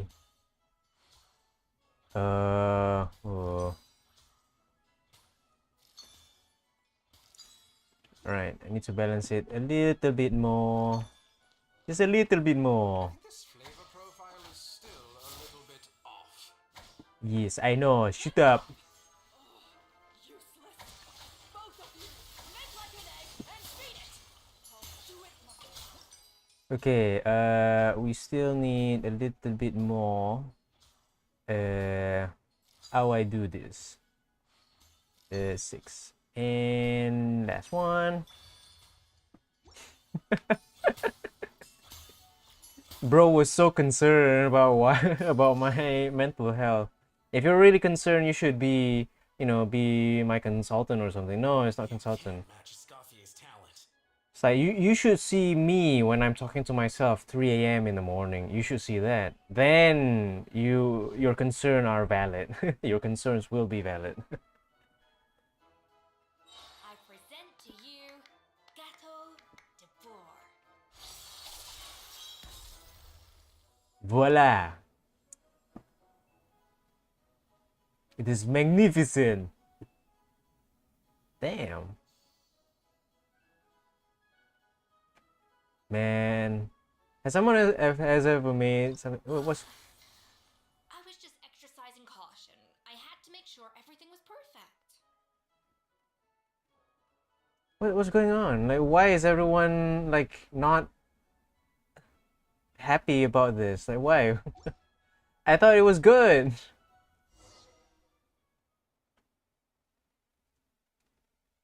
You do have an accent. I have an accent. I think it's interchangeable. You know, sometimes it would get a bit on like the American side a bit. It might go to like Time's the up. a British side a bit. Contestants, please take your dishes to the back. I think it's because like of how many times I've like hear people talk in English from different countries, and they all sound a little bit different. Yes, I know because of the accents, but if you change the way you say it just a little bit, people might be confused on like where you're from or like where you actually come from, right? So people would be confused like, is this guy British or is this guy American? I don't know, maybe he's Hawaiian, maybe because of his complexion, you know. I had one time someone came up to me and asked me, are you Hawaiian by any chance? I'm like, no. I am far away from being Hawaiian. However, I do have a very chill, mellow vibe. Thank you for that. Did we win?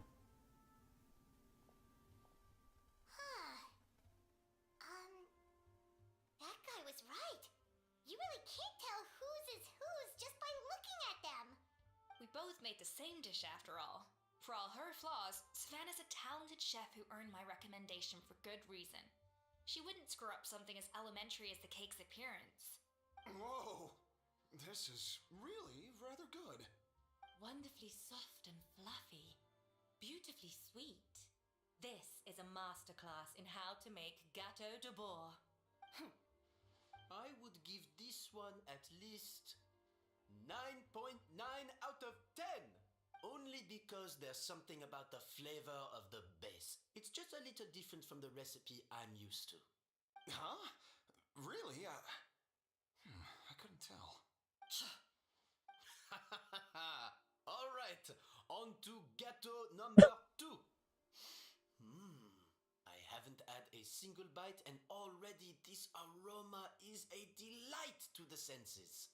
I have a feeling that this gâteau will be a gâteau for the ages. How exciting! I'm gonna dig in.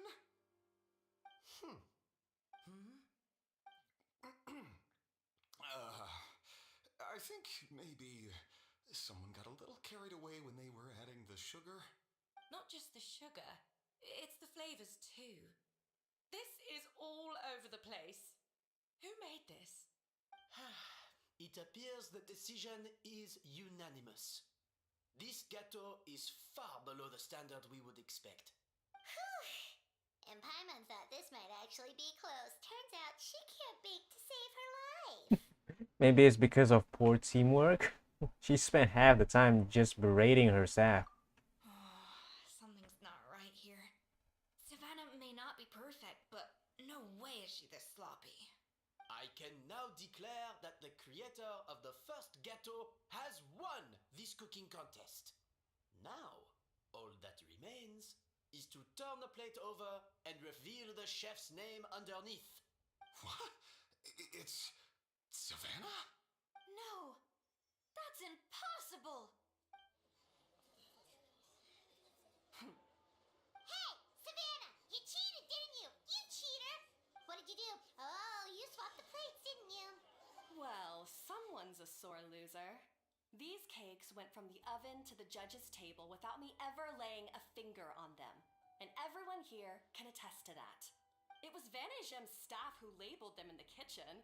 If you're looking to accuse someone, What's why don't you happening? start with them? I guess it's like no, it's not Kitchen Nightmares, but it's like Hell's Kitchen, but it's between some nameless NPC called Savannah and basically Genshin Impact's very own Gordon Ramsay. That's all I can say. But right now they're having a cooking contest. Isn't it more likely that Escoffier's lost her edge? Oh, or maybe her assistants let the team down. You take that back. Judges, we demand a rematch. That's enough. What's done is done. As head chef, or rather as team lead, I take responsibility for the dish I served. Whatever went wrong and however it happened, I should have spotted it. Savannah, I didn't think you'd stoop this low just to beat me in a bake-off. What happened to your chef's pride? I don't know what you're talking about. If you want the Codex de Boer that much, you can have it. Escoffier, no! But you must promise me that you'll apologize to Firma and compensate him for everything you put him through. It's a little late to be negotiating terms. The contest is over and I won. That means you owe me the Codex, and I owe you nothing. Look, Savannah, you may have fooled everyone else, but can you really fool yourself? What I'm offering is to accept defeat without looking to expose what you've done. But only on the condition that you promise to stop putting so much pressure on your staff. Fine. I'll treat this as your final handover of duties from one head chef to the next. So, will that be all, ex-head chef? Or is there any other unfinished business you'd like to leave in my hands? I didn't mean that to be a scolding from your former boss. Just a word of advice from a fellow chef and a friend.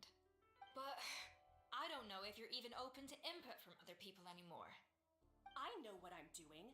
I don't need your advice. I feel like there might be someone sabotaging.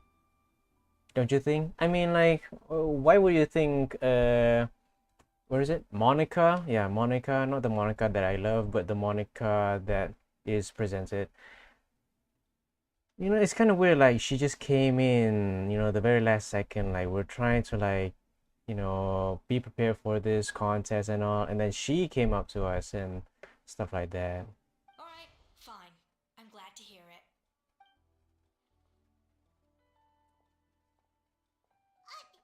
Escoffier? The Codex de Boer! Finally. Now, at long last, I will succeed. Escoffier? How could you let her get away with this? Yeah! The Codex is a souvenir of your time here! Doesn't that mean anything to you? It's alright. It was just a bake-off, not the end of the world. I'm already over it. Who's my favorite person in the game? Furina, actually. Furina, if you don't know, Furina is basically the drama queen of Fontaine, which is a place in the game, and she is cutie patootie that I feel like everyone is in love, or at least most people are in love, especially including me. Besides, it's not all bad. She agreed to compensate Firma. That's mission accomplished for the Spina. Honestly, if I'd have known that giving her the Codex would solve everything, I'd have just done that in the first place. I mean, why bother with the whole cooking contest? It's such a waste of time and energy.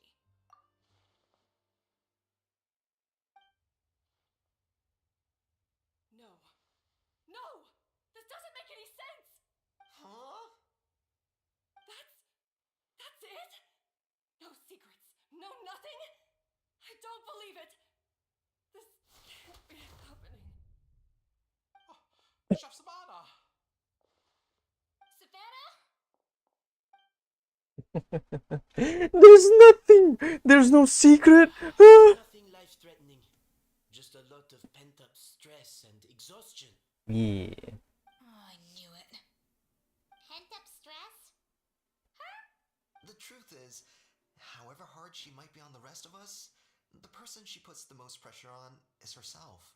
Yes, there are nights when she makes us redo things over and over into the wee hours. But for her, it's every night.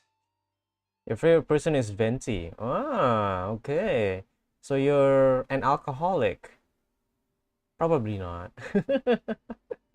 Okay, but yeah, I don't think you're an alcoholic. I don't know. Are you? But yeah, Venti is a nice character for someone who's basically older than, I don't know, 3 years. But yeah, Venti is very nice. She'll hide herself away in the kitchen, working on new techniques and recipes, and only realize how long she's been at it when we come to work the following morning. But why?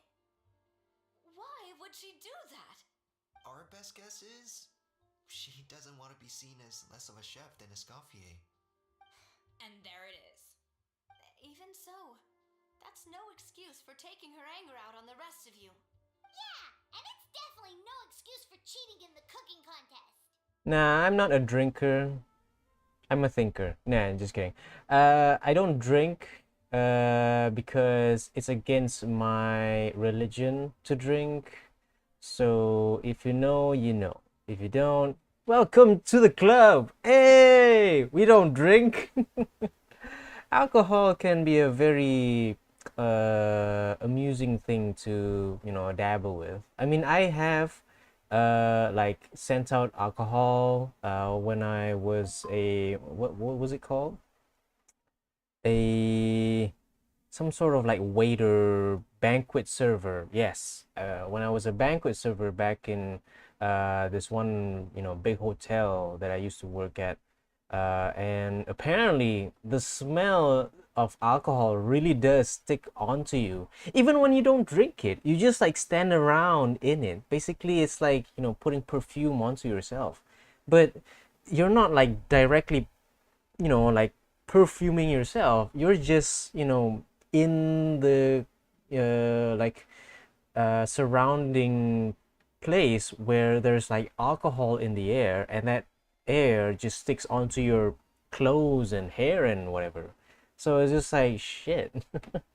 And to be fair, I did not get drunk or anyhow, because it's alcohol. It gets in the air. So even if it does stick to you and you inhale it, I don't think you're gonna get drunk. Has anyone ever got drunk just by inhaling alcohol? Maybe there's a few, but I don't think it's that. I don't think it's that bad. About that, we honestly have no idea how she did it. We were focused on our own work the whole time, like she asked. Oh, really? Talia were the ones I tasked with labeling the cakes. I've already spoken to them both. They're at a loss to explain it too. Not to worry. Come on, join me downstairs. I'll interrogate the guilty gâteau myself. Wait, what's up? Interrogate the cake? How do you interrogate a cake? It's a cake! Do you just ask what happened? Just go up to the cake and just like, what did you do wrong? I made you. What do you mean? How is it? Have you figured out what it was? Oh, this is aggravated assault on my palate.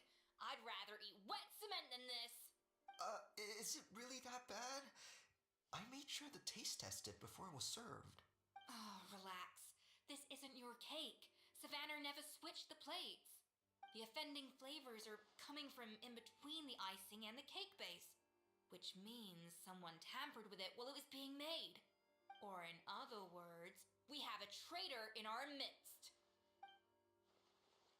I knew it. I'm sorry.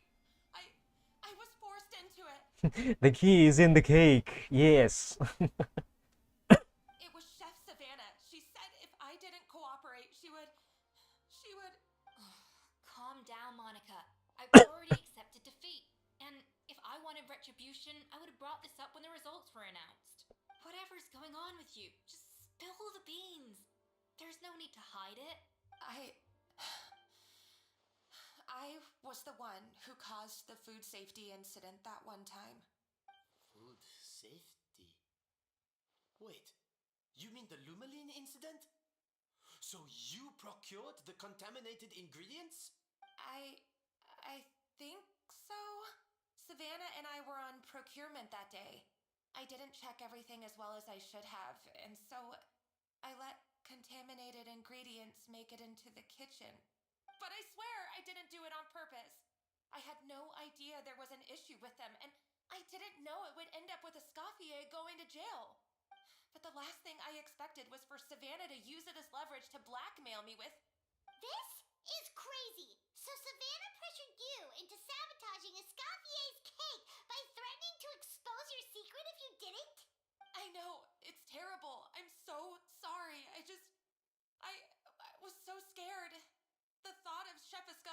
finding out that I put her in jail, it made me freeze up with fear.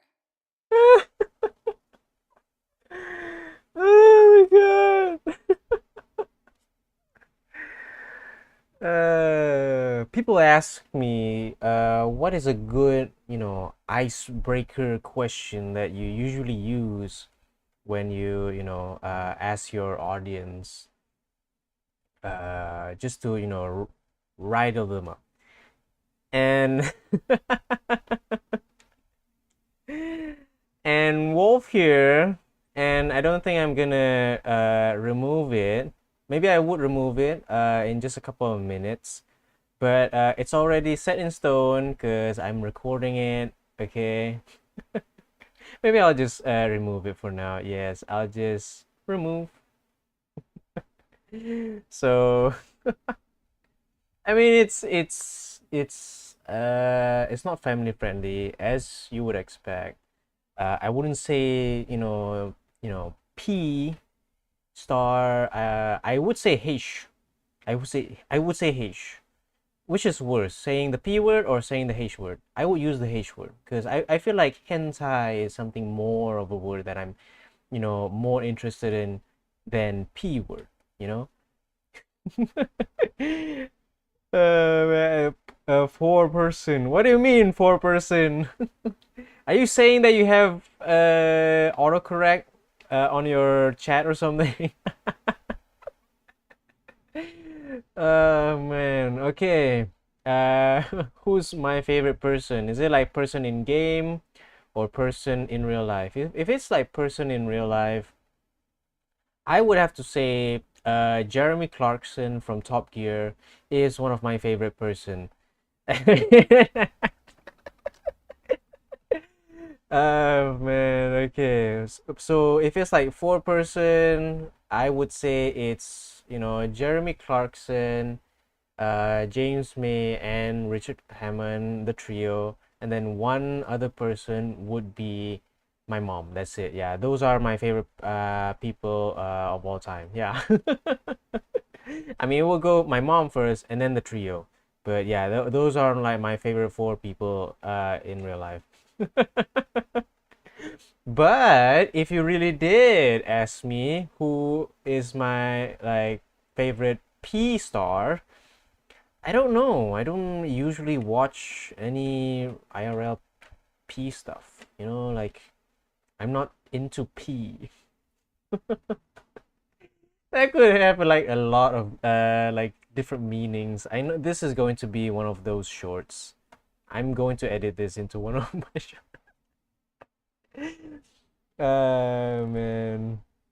Oh, my favorite 4-star person in game. Oh. That was so far off. How did you you fumbled that so hard? And just like, what's your favorite? Oh no, I mean your favorite 4-star character, your favorite 4-star person in game. Oh man, I am loving this already.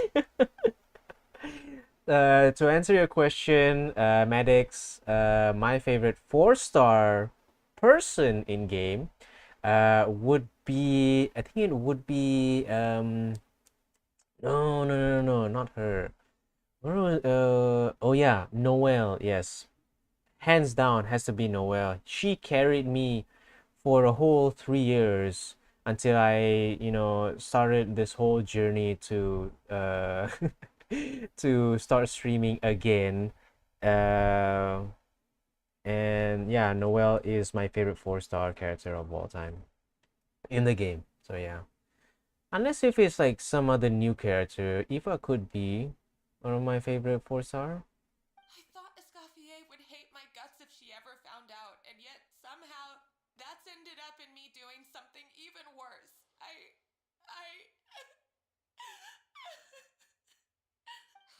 Seriously? All this fuss over a little slip up? Huh? Firstly, it's not like I got a life sentence. I did my stint at the fortress and now I'm out. And secondly, I had my own reasons for leaving the Hotel de Boer. This wasn't the only factor. So, you don't need to feel ashamed or frightened or Ororon's good.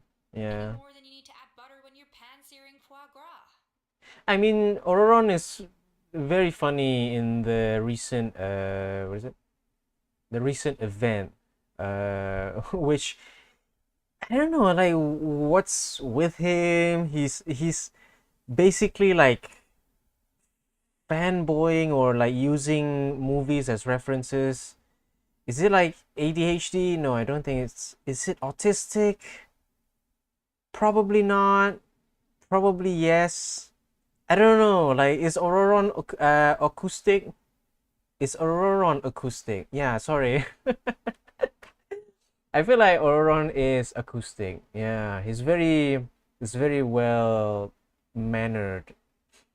Yeah, he's just dumb.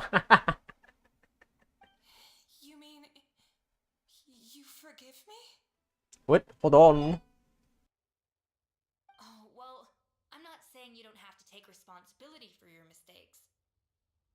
You should tell Vanisham to mark down your performance for the past few months. Then do some digging and find out exactly where those contaminated ingredients came from. Sure, you've made mistakes, but now's the time to fix them. Understood? Understood. Good. Now, back to Savannah. What about the original codex would compel her to resort to blackmail?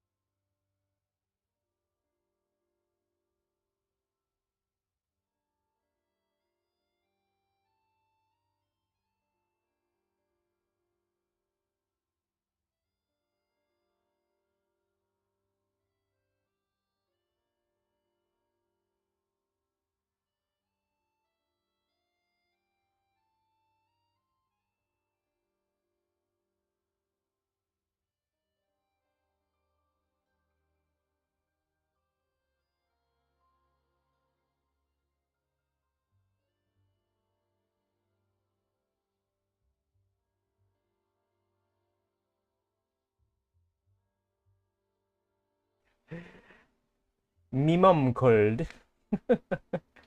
So yeah, that's something that I won't say on stream, but still, uh, family matters. Okay, family matters.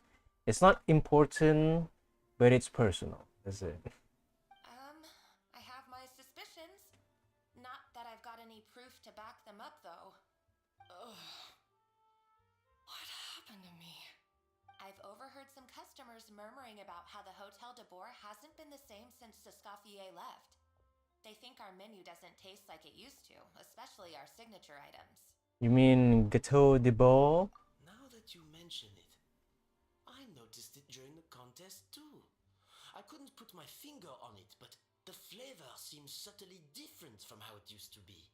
But the difference was so small, I'm sure no one would notice it besides our loyal customers and true dessert connoisseurs. Still, as head chef, it's easy to see why Savannah would get so hung up on it. So many times I've seen her make the cake base over and over again, late into the night, determined to match Escoffier's version. But something's always slightly off every time. Yeah, I've noticed that too. Never really gave it much thought, though. Thinking back on it now, it's clear that Savannah's been in a downward spiral ever since Escoffier left. She wants to prove that she can fill Escoffier's shoes. That's gotta be the reason. But after countless setbacks, she's getting more and more unhinged. And at some point along the way, she switched from doubting herself to doubting Escoffier. Doubting Escoffier? For what? She thought the codex from Escoffier was a fake. Yeah, it would explain why she was bent on getting the original at any cost. She must have thought Escoffier purposely omitted key details from her recipes when she copied them out. Also, she could retain her place as the #1 chef in Fontaine, the only one privy to all the secrets of the trade. Oh, for goodness sake. What a stupid idea. Of course. Then she finally got the codex only to discover that the secret recipes she's been pining for don't exist at all. Seeing how utterly wrong she was must have been a real shock to the system. It probably brought up everything at once. It overwhelmed her, and she passed out. There's still one thing that doesn't make sense, though. If Savannah had the real recipe all along, how come it tasted different? She might not be on the same level as Escoffier, but surely after like 50 attempts, she'd get it right one of those times. You'd think so, but geniuses like Escoffier are in a league of their own.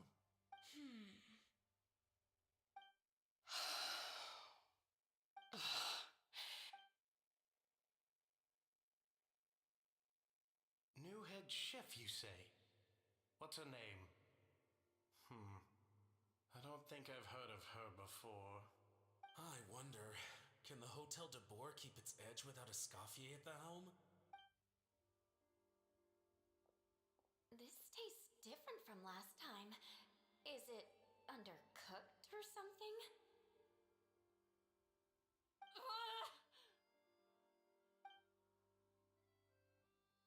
No matter what it takes. Take this. It's a copy of the Codex de Boer. From now on, you will be its keeper. Don't listen to the doubters. If I say you can do it, then you can do it. Even if you don't believe in yourself, at least believe in me. Hey, did you hear me? Once I'm gone, the restaurant is all yours. So you let the Lumens into the kitchen. All this time, I've been blaming other people, but maybe I'm the problem.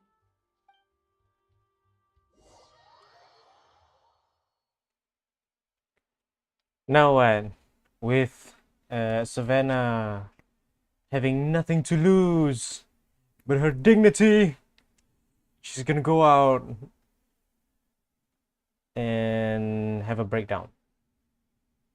Like a total psychological breakdown. Doing something very unexpected.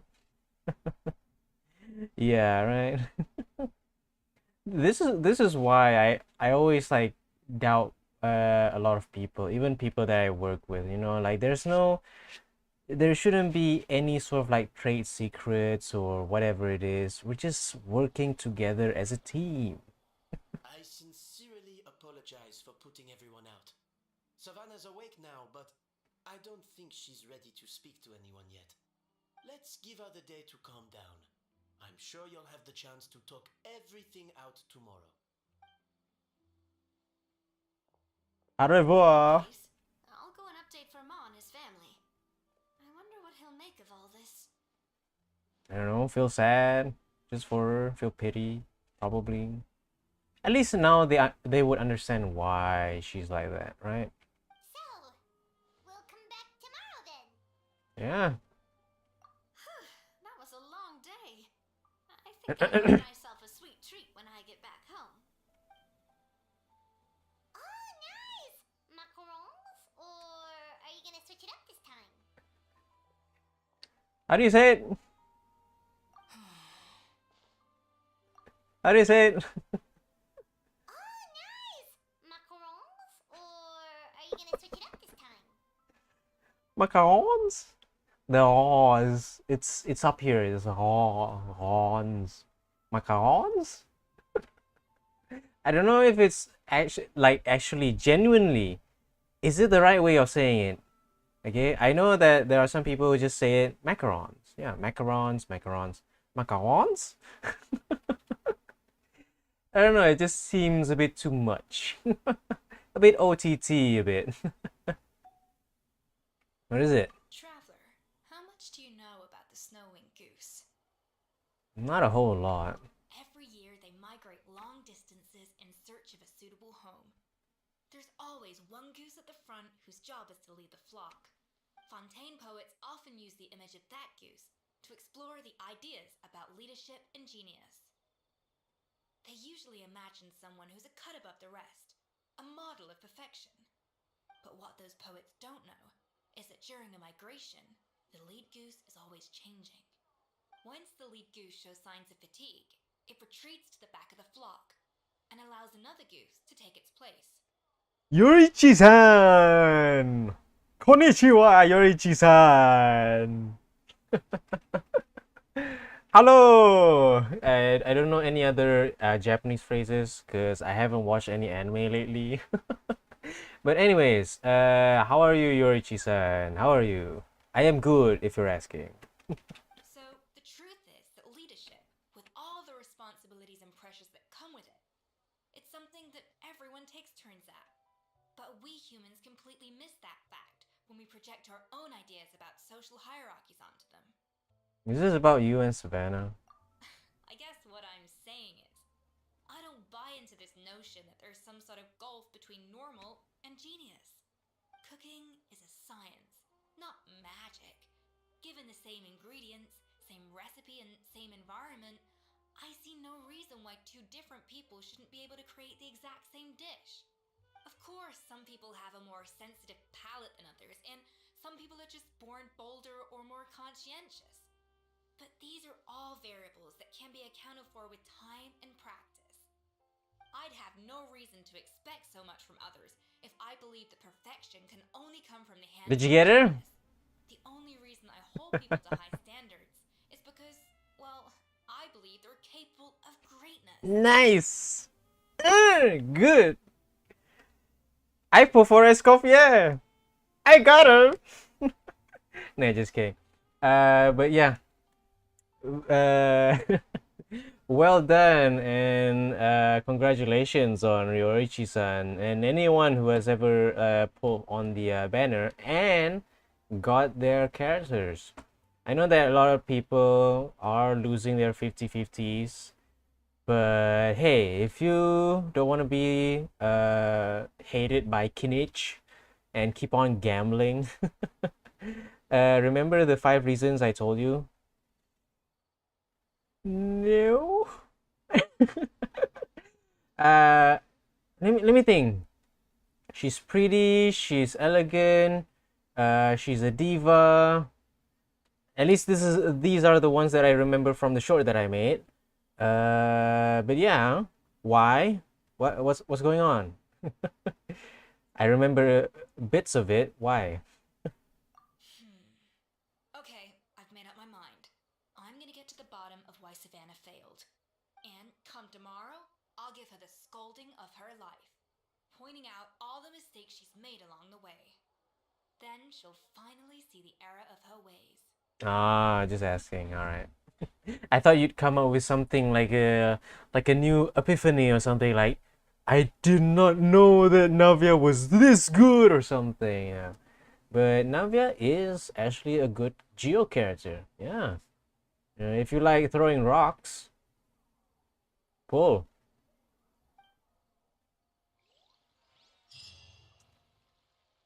She hits 20k at level 20. That's a good sign actually. That's a very good sign. And here I am, just like just spamming all my buttons and just mash them together. Just like 20k, 20k, 20k, 20k per second, 20k per frames, 20k per click. Just like, yes, just reduce that health bar like I'm reducing my brain cells. Just I don't care how big the damage is, I just want it to be consistent and just push forward. But yeah, that's how I play the game. Not like every other, normal Genshin players where they just like big numbers, big damage, okay. No, I just go damage, okay. How consistent? Very. Newbie and Arlie's normal attack. Oh, okay. Yeah, New Balance and Arlecchino's normal attacks. What? They're usually 20k. What? I thought their normal attacks would be a bit higher, possibly going to the 40s. Consistent, right? That's why I do love my Arlecchino. Man, when's Father's Day anyway? I don't know when's Father's Day. I think Father's Day already passed. I mean, I know that Mother's Day was like 3-4 days ago. I mean, it's nothing special. I believe every day is Mother's Day, right? It's not like it's not going to be just on one that specific day. or their birthday, just like June 15th. Oh, okay. Father's Day is on June 15th. Okay. But I believe that every day should be Father's Day, Mother's Day, your birthday. I don't care. Treat yourself into something good, right? Don't just, have that like, close-minded idea of having like, hey, you know that tomorrow is Good Friday? Bro, I'm Muslim. Every Friday is Good Friday. just just have fun at it, just have fun at it. Don't, be fooled by something like that. I've seen it, even the locals here as well. They're just like, tomorrow is Mother's Day, and I need to get her something special. You should just get her something special yesterday, man. Just like, this is your mother we're talking about, someone who actually pushed her way, to, give birth to you, and no amount of gift would, suffice, be equivalent to that. She gave you the gift of life. You're gonna give her, a cake that's going to be like incredible. Like, I don't care who made the cake, Gordon Ramsay, Escoffier, some guy that I forgot his name back in the 1900s or something. But yeah, it's not going to be the same. But anyways, go out there, hug your mom, your dad, whoever it is. Be with the people you love. Okay. All right. I am not wasting any other second. I'm just gonna go and.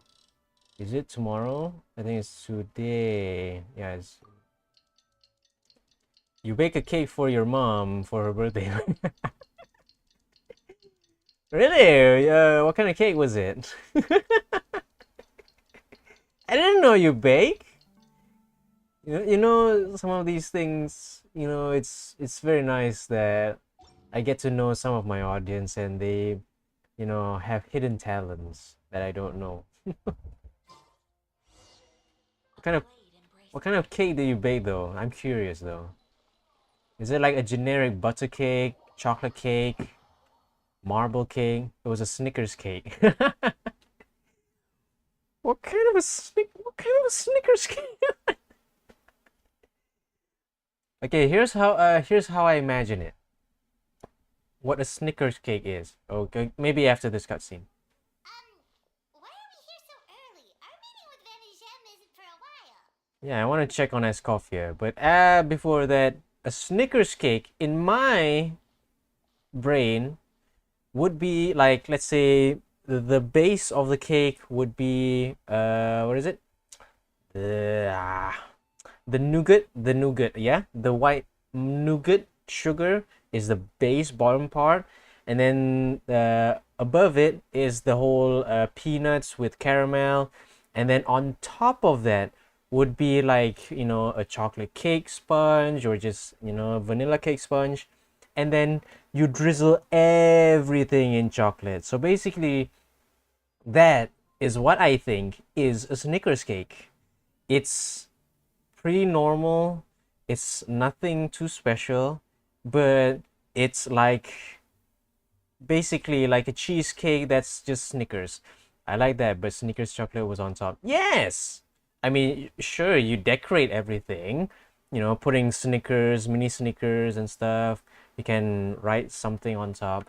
But it's, yeah, by that sort of idea, that's a Snickers cake. Check on her? Why? What happened? Yeah, she worked herself up just to find out what went wrong. Oh no. Escoffier, are you alright? Damn. I'm fine. Just need to get some more coffee in me. You really did pull an all-nighter then. Huh? What happened to my coffee? Did I really drink it all? You're thinking of pulling for Chaska and showcasing her?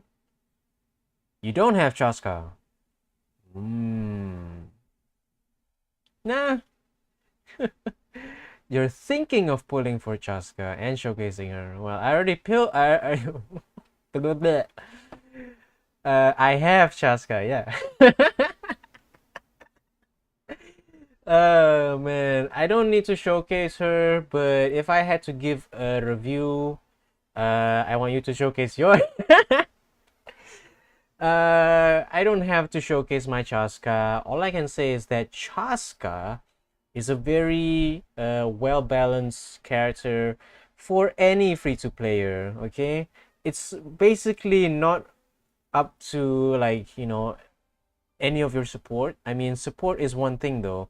One thing that I've learned is that you don't use your Benny with Chaska because you won't be sitting on one single area. So, I mean, Bennett's what? Yeah, Bennett's ulti does have an effect on Chaska. Yes. But when Chaska is zooming around on her big ass gun, you won't get Benny's support with that. That's all I can say.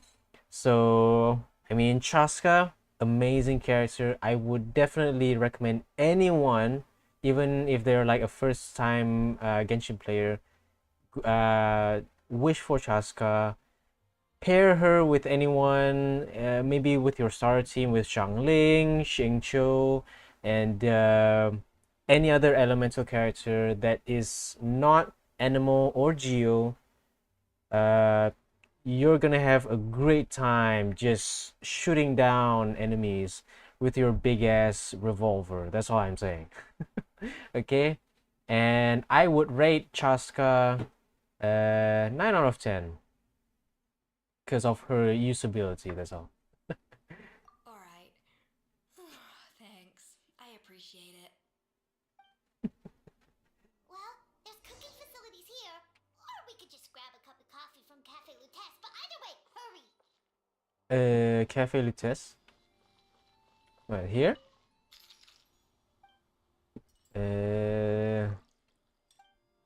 Wait, what do you mean? Oh, there's new recipes. I didn't know there were new recipes. How could have I known that there are new recipes? I'm just gonna buy supplies for a minute. Some of these supplies are... My god, it's actually very dark in here. I just noticed how dark my room is right now. There we go. Possibly I don't shine like my future. Just gonna lower this down. There you go. I'm less glistening now. You never look. I never look what? What do you mean I never look? What? Oh, this? Oh, I never read that. Yeah, I forgot to read that. Yeah, I skipped a few, sorry. It took you 6 hours to make the cake, and your roommate messed it up. Justice for Maddox, man. Everyone go and find this guy's friend. Shame him. Or her. I don't know. You ate the cake. Now remake it. Make it. You never look, you never know. Oh. It's a... My god, what's with the dramatic it was a girl. Say it was a girl. It's like, it's so dramatic. It's like it was a girl. Farina as baby. Farina's behavior. I can't say What? You just have to say ass. Farina ass behavior. And I said fuck like twice. Okay, now it's 3 times. So I said fuck 4 times.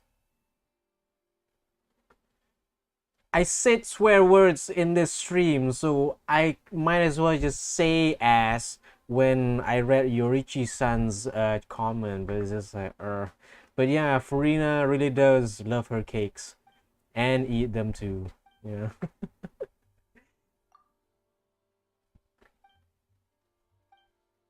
Okay. So where's the coffee beans? Where do you get the coffee? Do I have something with beans in it? I I remember that there was something. Is it this? I don't think it was this. It's a pudding. I know there's like some sort of cafe pudding. I forgot where it's from. It's not here. It's definitely not here. Definitely not here. Okay.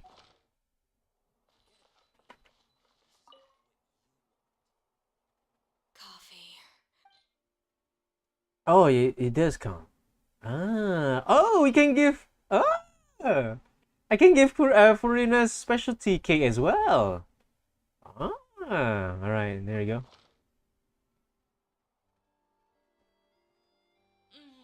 Strong, bitter coffee beans, transformed through expert brewing and balanced perfectly with rich, creamy steam milk. Wonderful. Oh, come on. I was expecting like a little like Easter egg. Like what happens if you give, a specialty dish from like a certain character, and then would they notice or something? It's like, did Furina make this or something? Thank you so much, Traveler and Paimon. Glad to hear it. But make sure to catch up in your sleep when you get the chance. So how did it go? I think I figured out where the problem lies.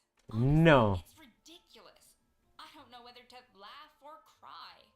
Kaz, out. Sorry for this. Wait, what investigation? What are you guys talking about? I'll save it for when everyone else gets here. It's so stupidly small. I can't believe it's caused so much drama. And yet, look at this kitchen. Seems like you had your own share of failed experiments last night. Yes, except my failures were stepping stones to success. Escoffier, have you seen Savannah? Huh? No, not since yesterday. Why? What's wrong? After seeing her home yesterday, we were all a little concerned about how she was doing. So, I dropped by her place early this morning to check on her, only to find an empty house with the doors wide open. I left Alphonse and the others to keep watch at her home, while I checked the Hotel de Bord. I'm worried something bad might have happened. If she's not here, then where could she be? Boss, Escoffier, bad news. Alphonse? You're supposed to be keeping watch at Savannah's house. We were, but then, just after you left, we found this stuff in her house. Oh, looks like a map with a bunch of random places circled. What does it mean? Wait a second. This feels familiar. I'm sure these places are all connected somehow. Of course, from the Codex. They're all places that Modeste explored on his adventures. The founder of the hotel? Yeah, but I don't understand. The adventure logs in the Codex are too fragmented to be of any use. How come this map shows all the missing details? The Codex de Bord? Then this place marked in red out at sea. Could that be the fabled birthplace of Gâteau de Bord? Seriously? So now she set her sights on finding the original recipe and beating Escoffier that way? Geez, Savannah. Anything to overcome a gâteau plateau, huh?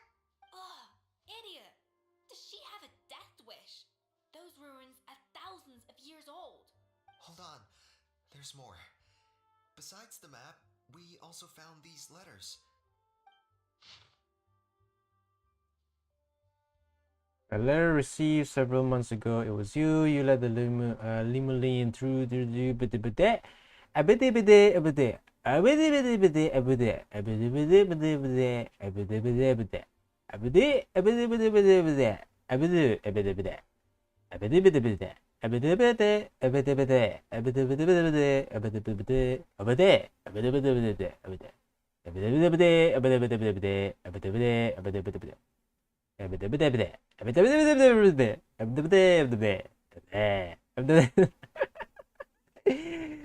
Okay. So who wrote these letters though? Yeah.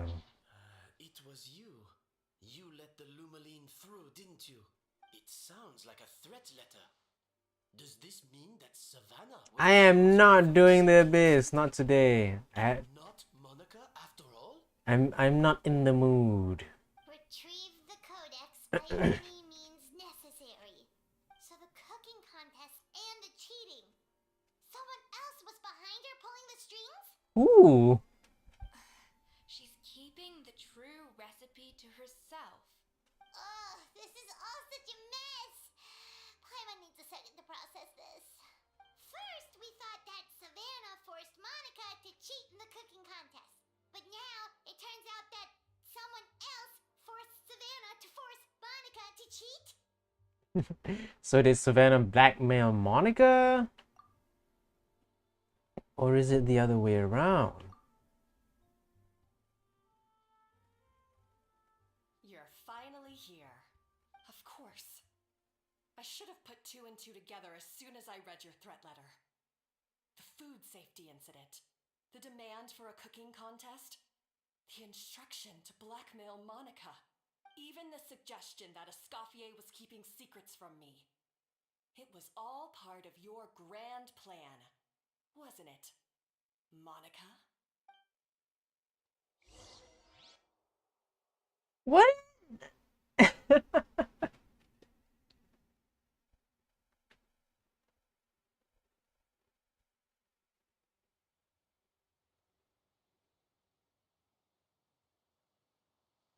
I don't understand. I don't understand. A bit. Then what was like what's her motive? We should be getting close to the spot marked on the map. I don't understand. All the stupid things she's done, this really takes the cake. The moment we find her, I'm gonna curse the living daylights out of her. Where are we? Which ruins? My God, it's lagging. Oh, it's here.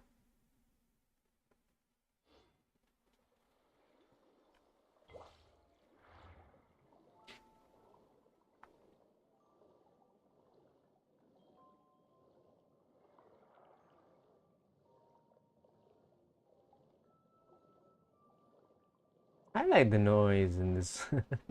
I like the background music here. You could sleep to this background music. Enter the ruins. Okay.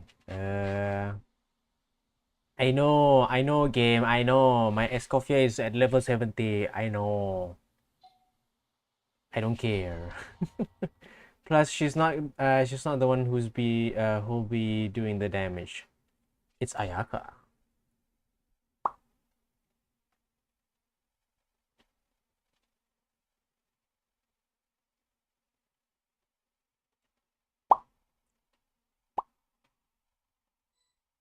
Okay.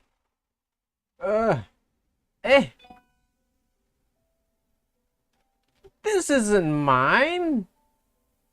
Bro. You're not the Escoffier that I have. Where did you take the other Escoffier? Never mind. At least this one is at level 90. Games like, no. You need level 90 Escoffier. What's going on? What's going on? I can't.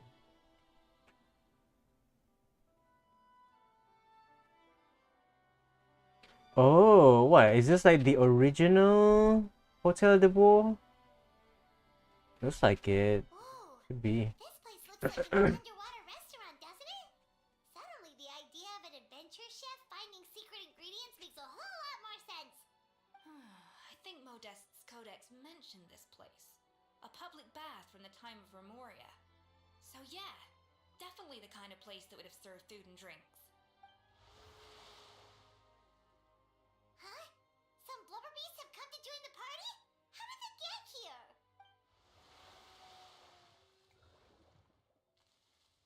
Aw, they ran off. Guess they're not used to seeing humans. That could be easier said than done. Something's blocking the entrance. Well, did Modeste mention it in his adventure logs by any chance? They must have gotten through somehow. Good point. Yes, that's right. It's coming back to me now.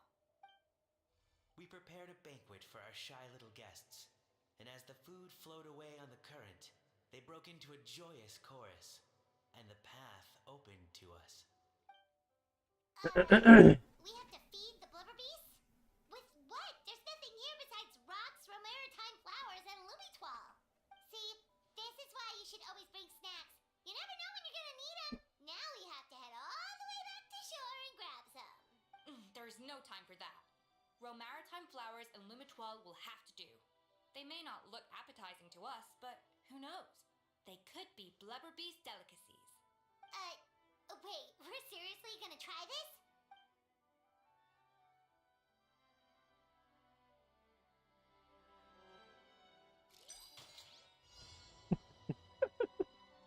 Wow, we have a kitchen in this old tattered place.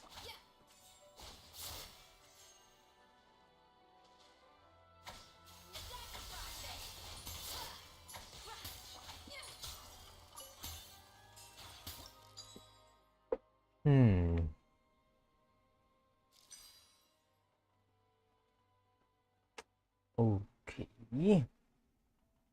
If I add... I still need more, yeah. You still need more.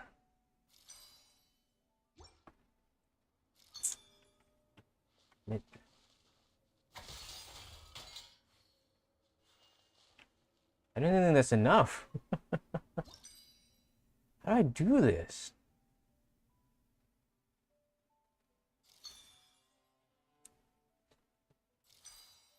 It's not enough.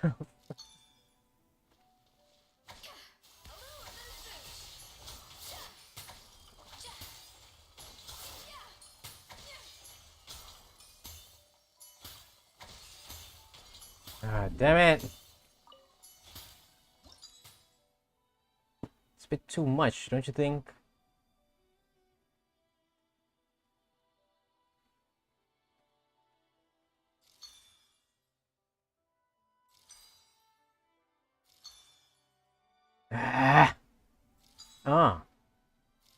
Okay.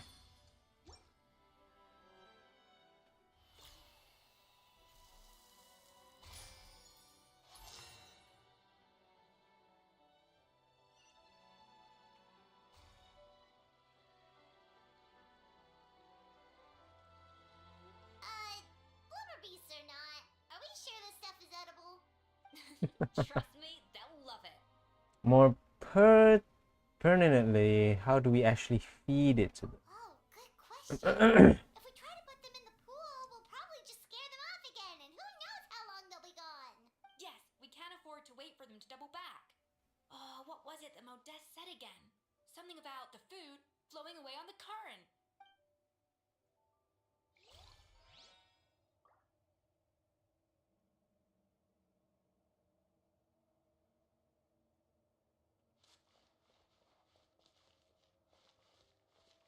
Okay. Okay.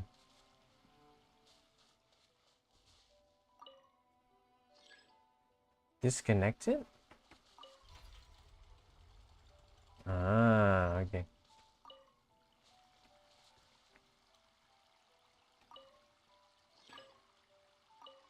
I can rotate! Why can't I rotate?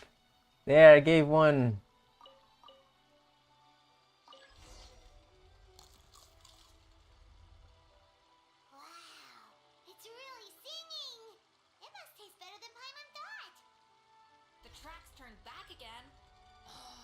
annoying.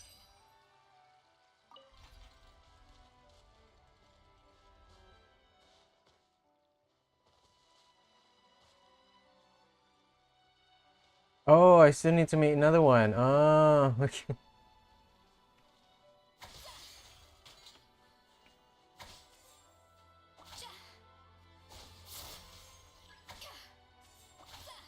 Okay, I think that's enough.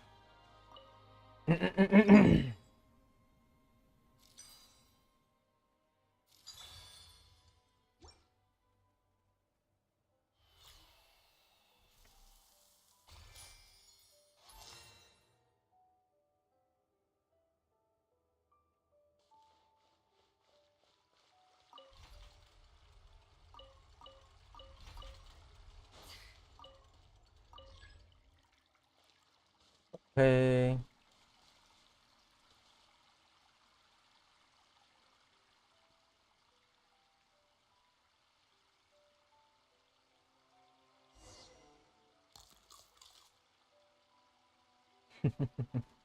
Thank you.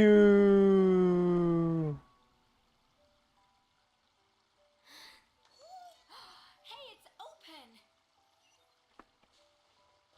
open. Treasure? Yes.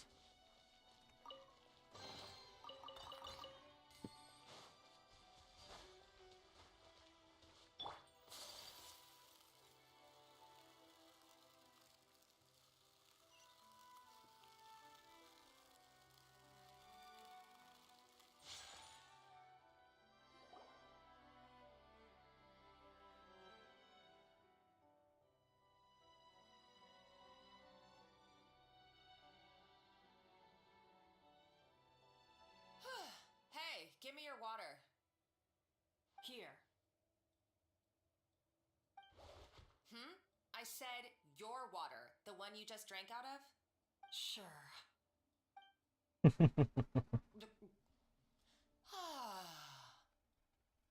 All those years slaving away under Escoffier, and then you. Today, it's finally paying off. Not only have I found the ruin that Savelli kept hidden, but I also get to boss you around like my little lapdog. Hey, go scout ahead for me. If we need to do any more blast tunneling, I want to know where to lay the explosives. Did you not hear me? Get going. Why don't you do it yourself? Oh, when did you learn to fight back? You're always so compliant when I give you instructions by letter. That's because you threatened to expose me for the Lumiline incident. I swear, if I'd known what you were planning, I'd never have. Ha! Don't be so self-righteous. Admit it, you've always been jealous of Escoffier. That's why you lapped up everything I told you. You were terrified of her finding out about your part in the Lumiline incident, and you resented the way her reputation hung over you. So you jumped at the chance to convince yourself that she was the villain, that she deliberately hid her secret recipes from you just to hold you back. It was the only excuse you needed to justify getting back at her. First, idolization, then jealousy, suspicion, and self-deception. That's what this comes down to. It was the same story with Savelli and my ancestor. He offered Modeste his friendship only to murder him out of vanity. He promised to explore the world with him, only to later destroy all records of their adventures. It's a miracle I even found this place. You have no idea the countless hours I spent piecing it all together. So you see, you're no better than Savelli. If you can't beat him, betray him, right? I am no Savelli, nor will I ever be. Oh, put a lid on it. You really think you can absolve yourself of your vindictive and jealous behavior now? Just because you finally realized that Escoffier never kept any secrets from you? You didn't show any remorse when she left, or in the cooking contest. Why start now? You have no right to redemption. You're right. I don't deserve her forgiveness. But I am done being bullied into submission by you! Up. Ooh, feisty. But you should watch your tone. Talking to me like that could get you in big trouble. I somehow doubt that. Since I poisoned both our water bottles. What? Ever since I learned the truth, I've been biding my time, waiting for this moment. You've played me like a fiddle for so long, and now this is payback! But you drink it too. It's what we both deserve. This is the price we must pay for betraying Escoffier. You'll die here with me, Monica! You.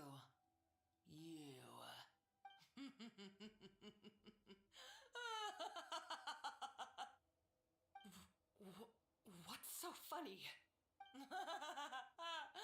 Oh, you're too much. I thought I'd play along for a bit just to amuse myself.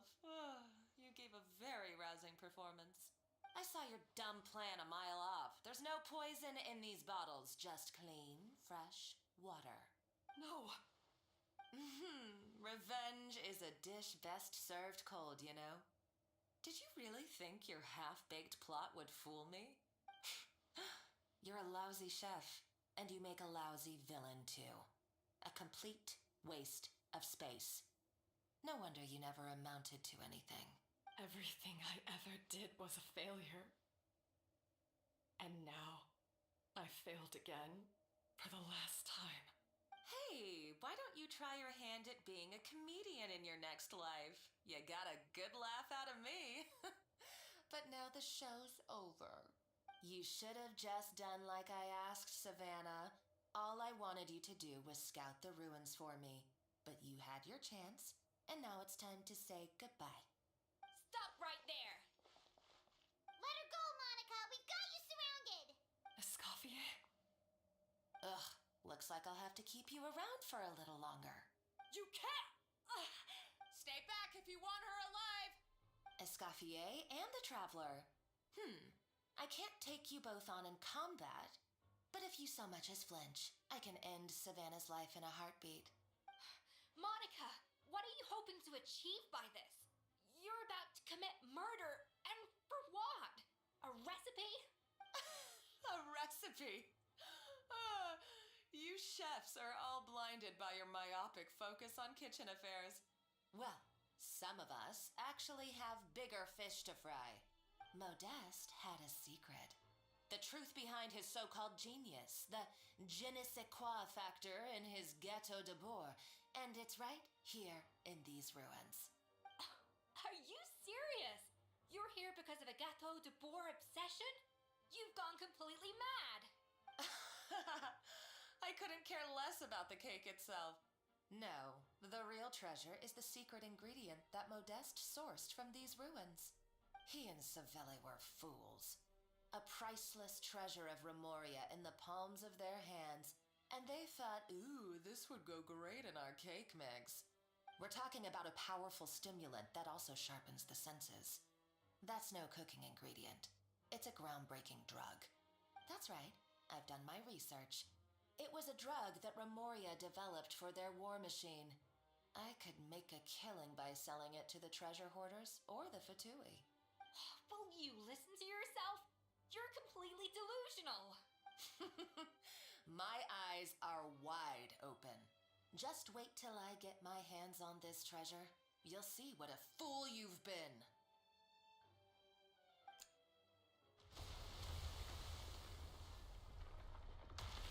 Wait, what's that sound? Just when I thought she couldn't get any crazier. She's lucky the whole place didn't collapse. It's like she escaping the commotion. Uh-oh, Savannah's gone too! Monica must have taken her. Oh, what a coward. She's only taken her hostage because she knows that she's no match for you. Well, there is one piece of good news. That's true. Even if she finds the treasure, she'll need Savannah alive if she wants to get out of here in one piece.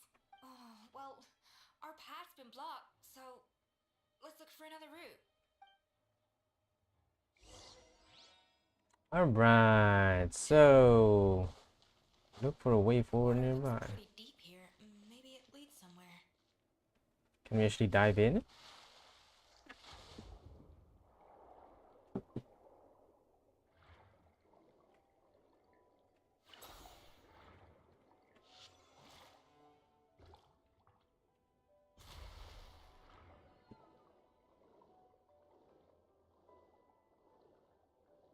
Hello. I don't think I have to attack you guys.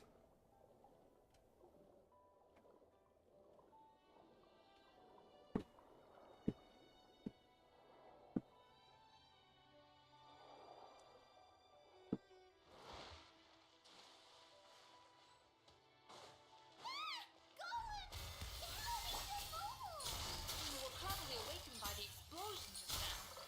Alright, nice move 101. Time for some rough chopping.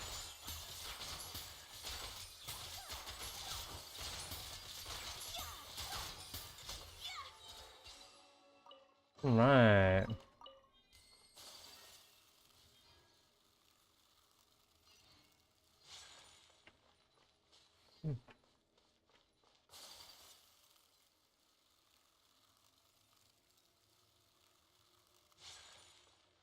Another door?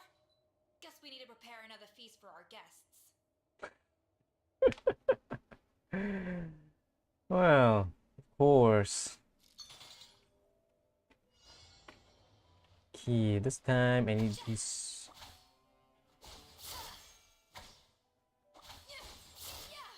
Ah, great.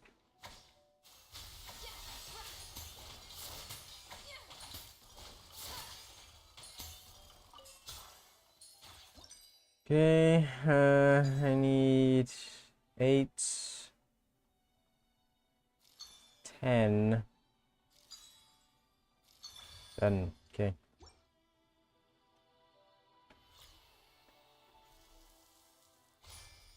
Can I just like do it, you know, can I just do it at once? Why do I have to do it 2 times? Don't tell me I have to do it 3 times.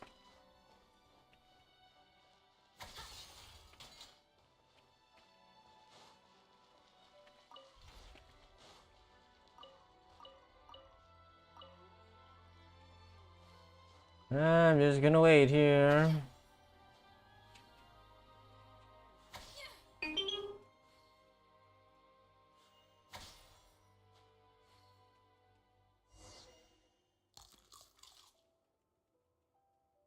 It seems to really like the texture of Rome maritime flowers.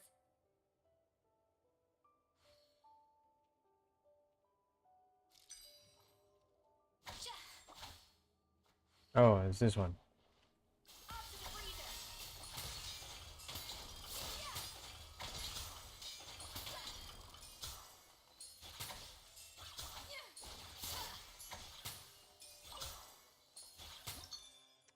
Alright, simple math. Anyone can do this, right?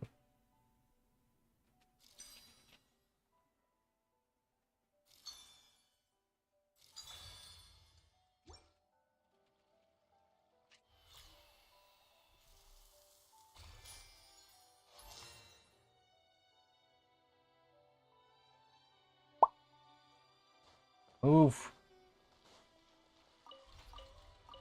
Uh. Uh.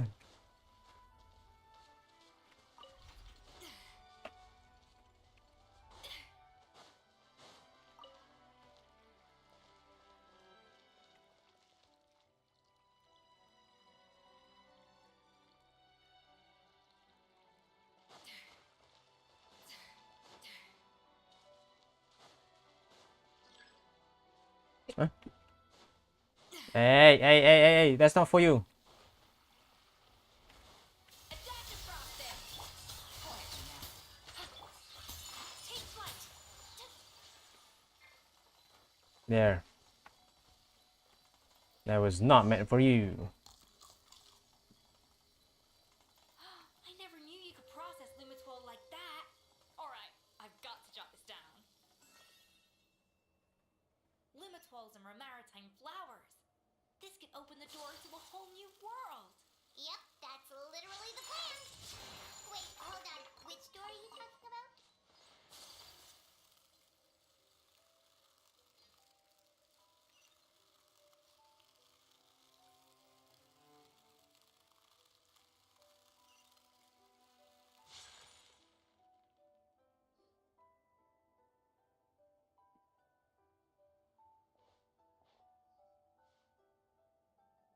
That's strange.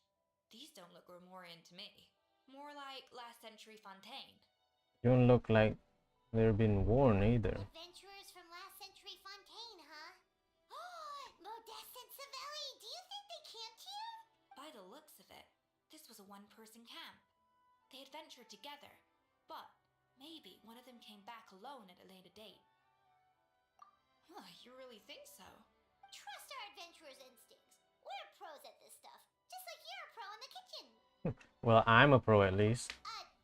Okay, well, the Traveler has more adventuring experience overall, but Paimon's definitely a pro rummager from all those treasure chests. And bingo, found it. Darn it! Paimon was just about to show off her rummaging skills. Huh, no kidding. Are all adventurers so obsessed with journaling? I mean, I guess I take a lot of notes when I'm cooking as well, but I thought that was just me. Anyway, let's find out who was here. It's been years since I've last visited these ruins. It's exactly the way I remember it. This place probably hasn't changed in millennia. Sadly, up above, on dry land, everything has changed. The treasure of Remoria. That's what we used to call it. Modeste was right about its potential. It turned Gâteau de Bourg into a national sensation. Our limited stock of the substance meant that the gâteau could only be produced on a small scale. But this only drove up the popularity all the more. Modeste was right about that too. He predicted all of it. He was praised as a genius, while I, as the one person who'd ever disagreed with him, was labeled a talentless fool. Modeste tried his best to console me, but I knew better than anyone just how great the gulf was between us. Our conversations grew scarce, and we saw less and less of each other. I didn't fight it. He had new friends and a career of his own. Why invite further disdain by inserting myself where I did not belong? I told myself that maybe one day, when I finally created a masterpiece of my own, I'd be able to face him without shame. Or maybe one day, when I've put these feelings of self-loathing behind me, I'd be able to ask him with a smile on my face, how about we go on one more adventure, for old time's sake? Unfortunately, that day will never come. So it was Savelli. From the sounds of it, he came back after Modeste had already died. I always thought it was just a legend. But if it's true, then this must be the place where they found their secret ingredient, the birthplace of Gâteau de Bourg. In that case, what does that say about the death of Modeste? If it's all true, maybe Savelli really did have something to do with it. The taste of Gâteau de Bourg has changed. Modeste was convinced of this, even though everyone swore they couldn't tell. Being the perfectionist that he was, he refused to accept even the slightest flaw in his work.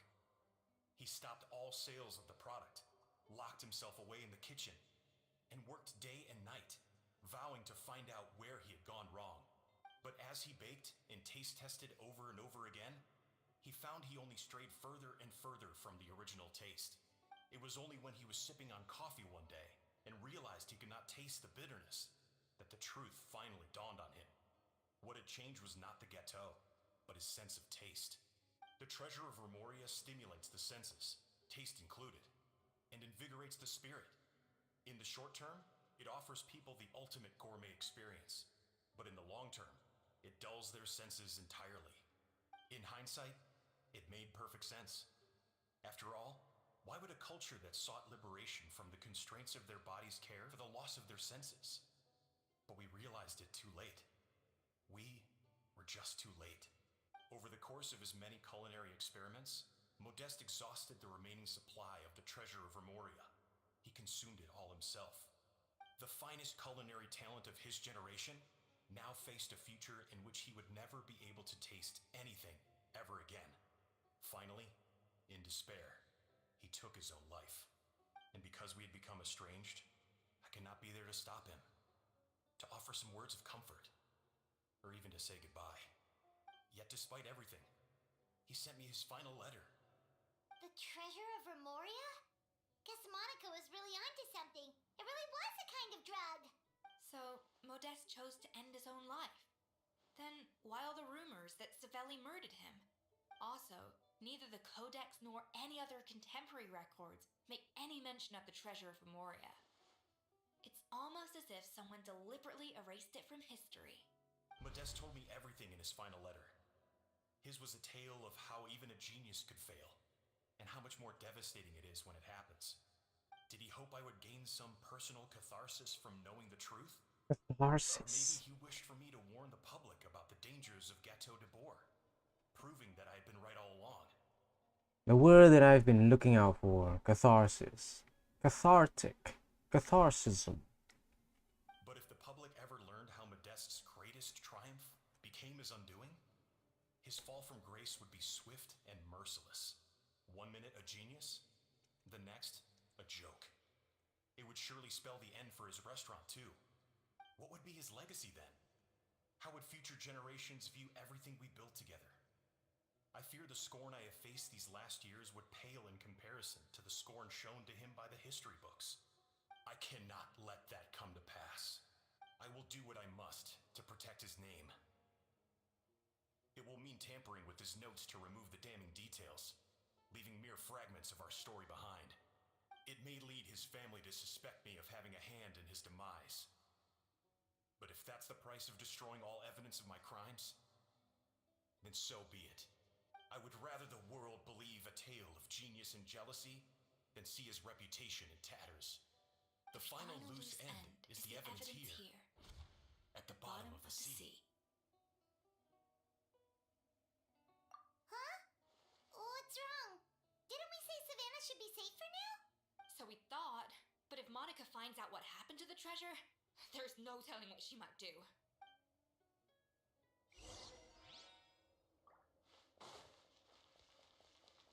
So what, like, there's like a trap, so no one will be able to get to the secret ingredient?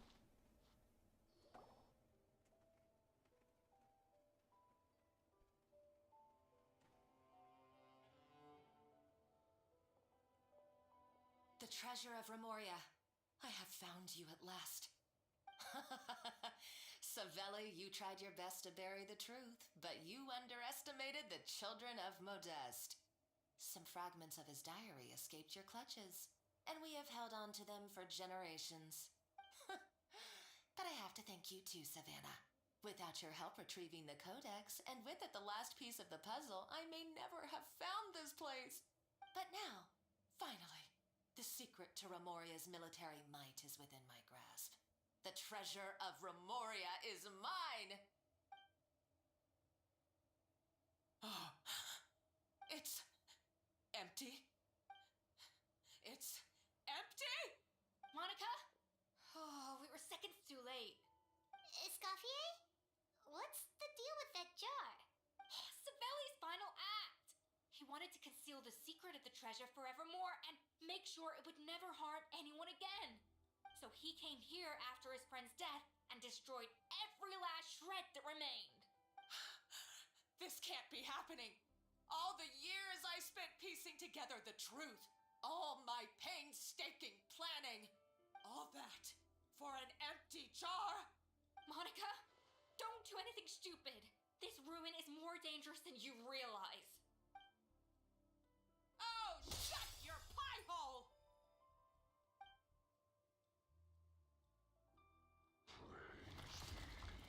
To Lord Remus. You barbarian shall be slain.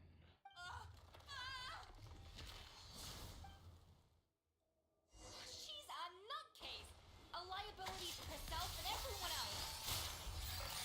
Well, now it's up to us to clean up the mess she's made. Take these golems out. That's it? I was hoping for a big one, but no, it didn't happen. Why is this place still shaking? Either way, it's all her fault. Enough chit-chat. Let's get out of here, Traveler Escoffier, come on! Okay, I'm coming. Oh, no, you don't. If I can't get what I want, neither will any of you. I've got nothing to show for my life's work so far. But if I can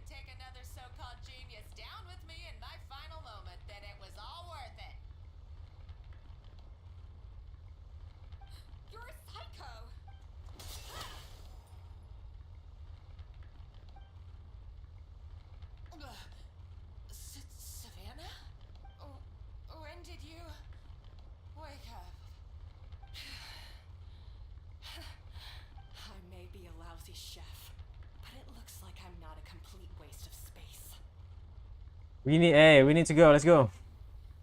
Traveler? Okay, let's go!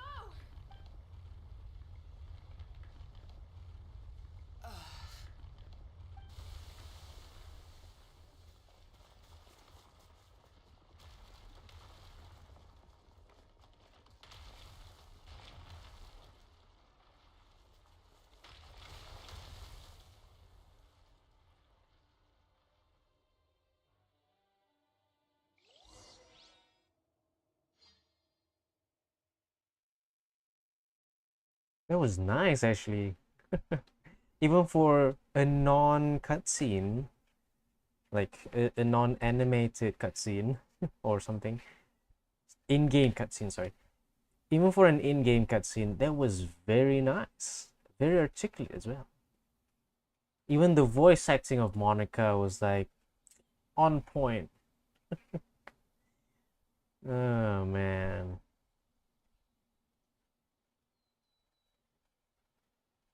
I think we're outside.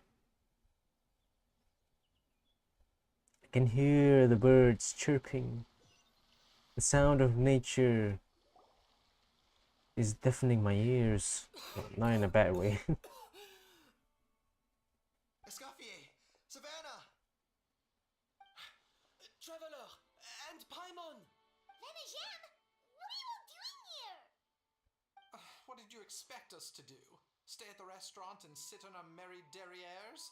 While the Traveler and Escoffier were out here risking their lives? We had to do something. Even though that something ended up being, well, waiting for you here instead. I don't deserve any of you. And I certainly don't deserve to be your head chef. It was my fault Escoffier had to leave. Then I couldn't live up to her standards. I acted like a tyrant in the kitchen. And now I almost got myself killed. Come back, Escoffier. Come and be our head chef again. I'll never be able to replace you. Okay, so everything I said to you the day I left, it just went in one ear and out the other? Huh? Sorry, I was kinda in my own head at the time. All I could think about was the Lumiline situation. What was it you said again? Oh man. Forget it. That doesn't matter. Anyway, I didn't leave this job because of you. And you're not nearly as awful a chef as you think. If you were that bad, why would all your staff show up here for you? Escoffier's right. Sure, you nitpick our work and get us to do things over a lot. But when it comes down to it, you're the one who's always doing whatever it takes to make sure the customers get served on time, every time. Things were pretty rough after Escoffier left. And Savannah's the only reason we've been able to make it through. Our customers know that Escoffier doesn't work for us anymore. But the fact is, they keep coming back. If that's not an endorsement of your work, I don't know what is. At the end of the day, we're all human, and we all make mistakes. All we can do is recognize where we get it wrong and do our best to improve. That's all that's humanly possible. No, I get what you're saying, but what I did to Fermat and to Escoffier, it's unforgivable. Well, about that, there's someone else here to see you, Chef. It's been a while, Chef Savannah. Fermat? I'm so sorry. I put far too much pressure on you. And the way I stubbornly refused to go and see you after you fell ill. There's no excuse. But I'm too late, aren't I? The damage is done. I heard that you can't even hold a kitchen knife anymore. Actually, I think I'm going to be just fine. Huh? We thought Firmin's problem was purely psychological in nature. But after the threat letter came to light, it got Firmin thinking. And then he remembered the tea that Monica used to give him every night. And as it turns out, she was lacing it with Lumaline the whole time. No way! Doesn't that cause nerve damage?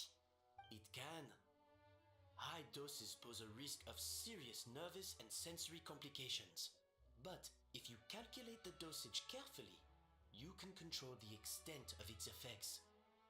A small dose might simply make a person more emotional, whether that mean more fragile or more hot-tempered. No wonder it seemed like you'd lost your edge. I asked my friends at the Fontaine Research Institute about it. They said that with the low dose I was taking, the risks are pretty small. They also fixed me up with some meds and said I should recover in no time. You're already sounding a lot more confident. Well, that's what happens when you give someone a little bit of hope to cling on to. There's more. We believe that Firma was likely not Monika's only victim. You mean she poisoned me too? Oh, so that's why Savannah's been so irritable this whole time.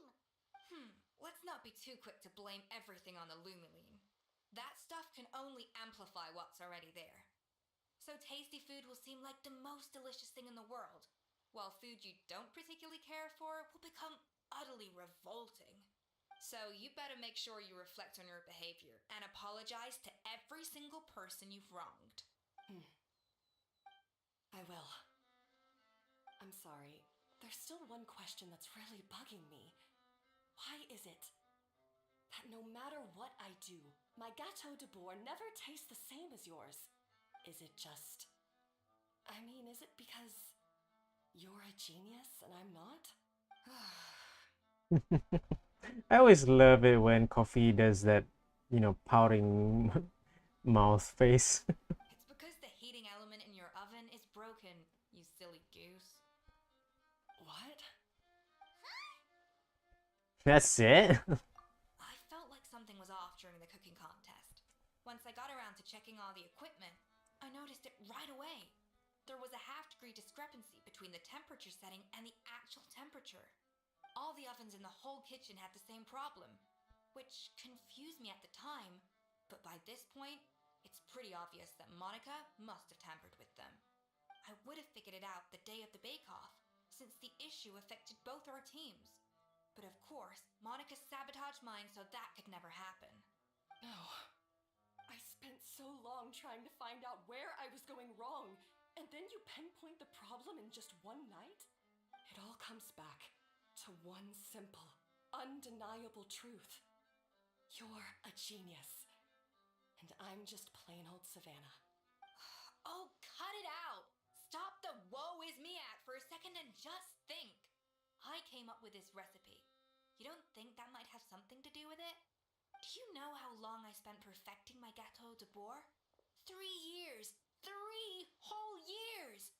I know this dish inside out, back to front and upside down. And you've been head chef now for what, 6 months? If that? A couple hundred failed attempts, and you're gonna throw in the kitchen towel and declare you'll never be successful because you're not a genius. You clearly have no idea how many kitchen failures I've had under my belt, or just how long it took me to finally get my recipe to a level I was satisfied with. Genius or not, everyone makes mistakes. Modeste did, Savelli did, everyone does. You're only a lousy chef if you don't face up to your mistakes, learn from them, and then keep chipping away until you crack the problem once and for all. Surely you haven't forgotten all that. You were no lousy chef back when I handed you the reins. I haven't forgotten.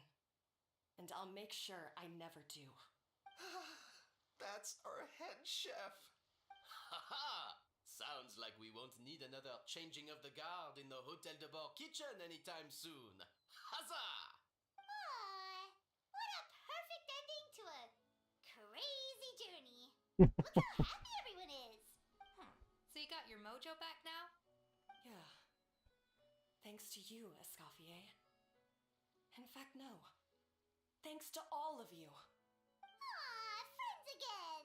So nice to see them finally settle their beef. Yeah, it's nice, but maybe not all their beef. Good. So now that's out of the way.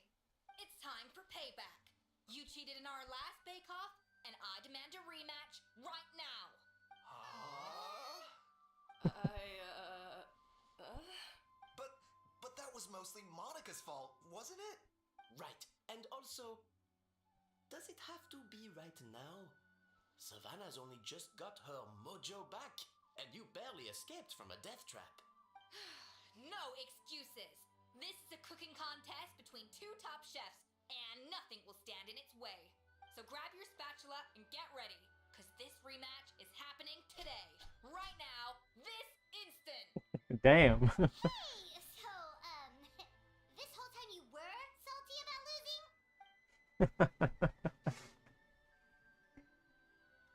I fucking lost. I want a fucking rematch. The second cooking contest commences now! This time, no more games, and no holding back.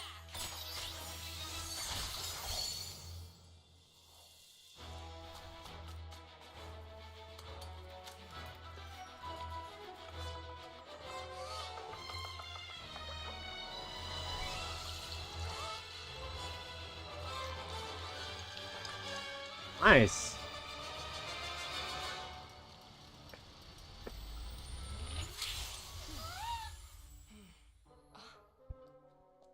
Why is it laggy?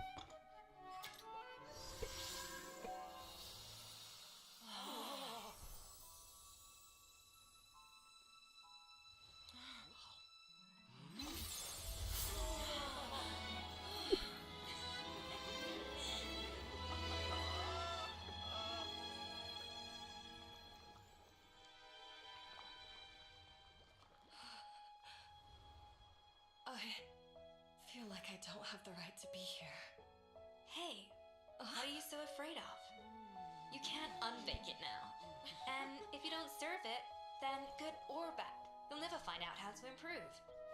If you're too scared to fail, you'll never know what real success tastes like. So? Embrace your failure. Taste it. Digest it. That's the way to success. I don't know. Sounds like it's easier said than done. I'll do it.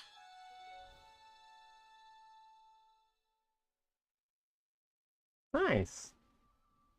A very small, I wouldn't say necessary, but a very nice way of ending the story quest.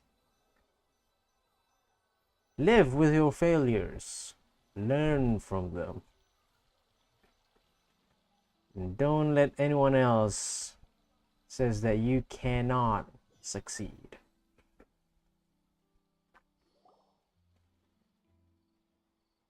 The results are in! A landslide victory for Escoffier! Quite rightly, too. Piece of cake. Literally. Her tail's it's like a little puppy, you know? Oh yeah, look at that! Savannah looks pretty chipper too, considering she lost. This wasn't for you, was it? You did it for Savannah's sake. Now, where were we? Yes. Do you have any more questions for me after everything that's happened?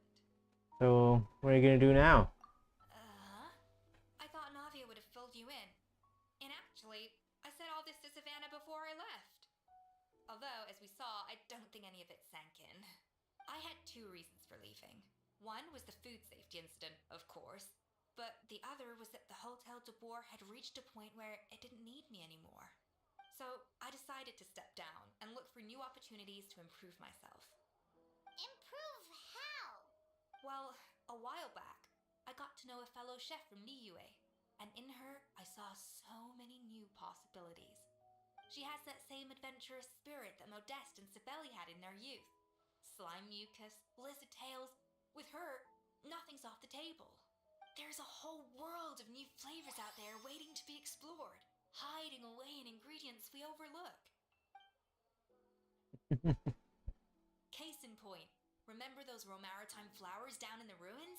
I used them in the cooking contest just now. Did you taste the difference? What?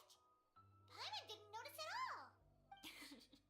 Half of the art of cooking is dissecting the recipes of previous chefs, and and figuring out the exact constellation of elements that gave their work its signature taste. And the other half, it lies in freeing yourself from the confines of the kitchen. You've got to go out and explore the endless possibilities out there. Uh-oh. Paimon's suddenly not sure she wants to try your cooking anymore. Well, I'm always down to be your taste tester. You should definitely make Paimon taste all of your most experimental dishes. Hey! Don't worry, it's not going to be a free-for-all like in Modeste's time. Before I put anything into my food, I'll obviously do my research, make sure it doesn't contain any harmful substances. In the meantime, take this. It's a recipe for Petit Gâteau de Bourg revised version. I tweaked it to suit your needs as busy adventurers. Hope you enjoy, and remember, feedback is always welcome. All right! So, do you ever see yourself returning to Hotel de Bourg? Oh, of course. I've already promised Vanishem that I'll come back every once in a while to make sure the quality of the food remains at an acceptable level.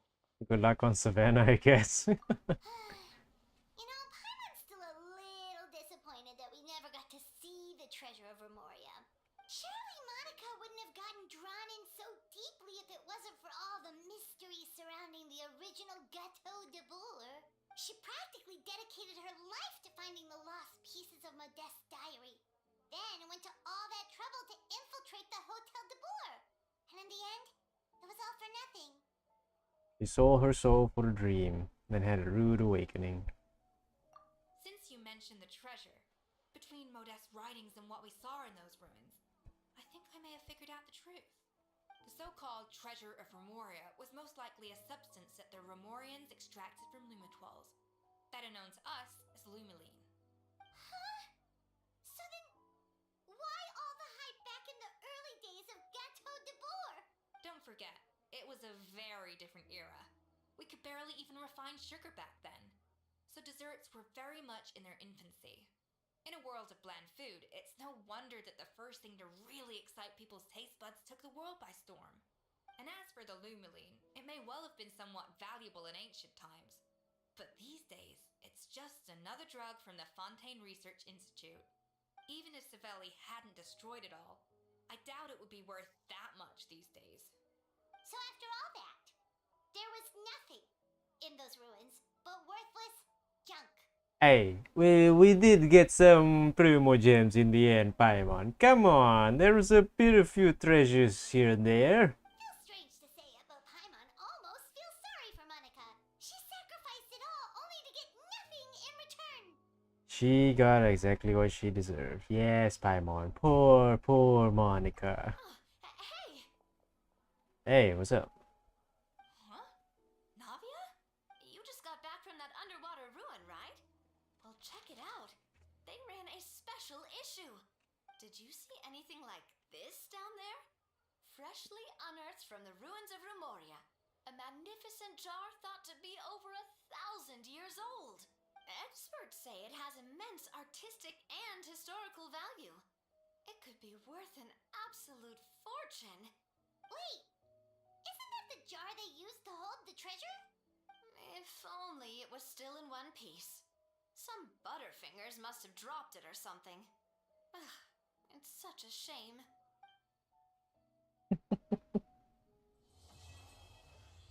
I mean, it's the journey that counts.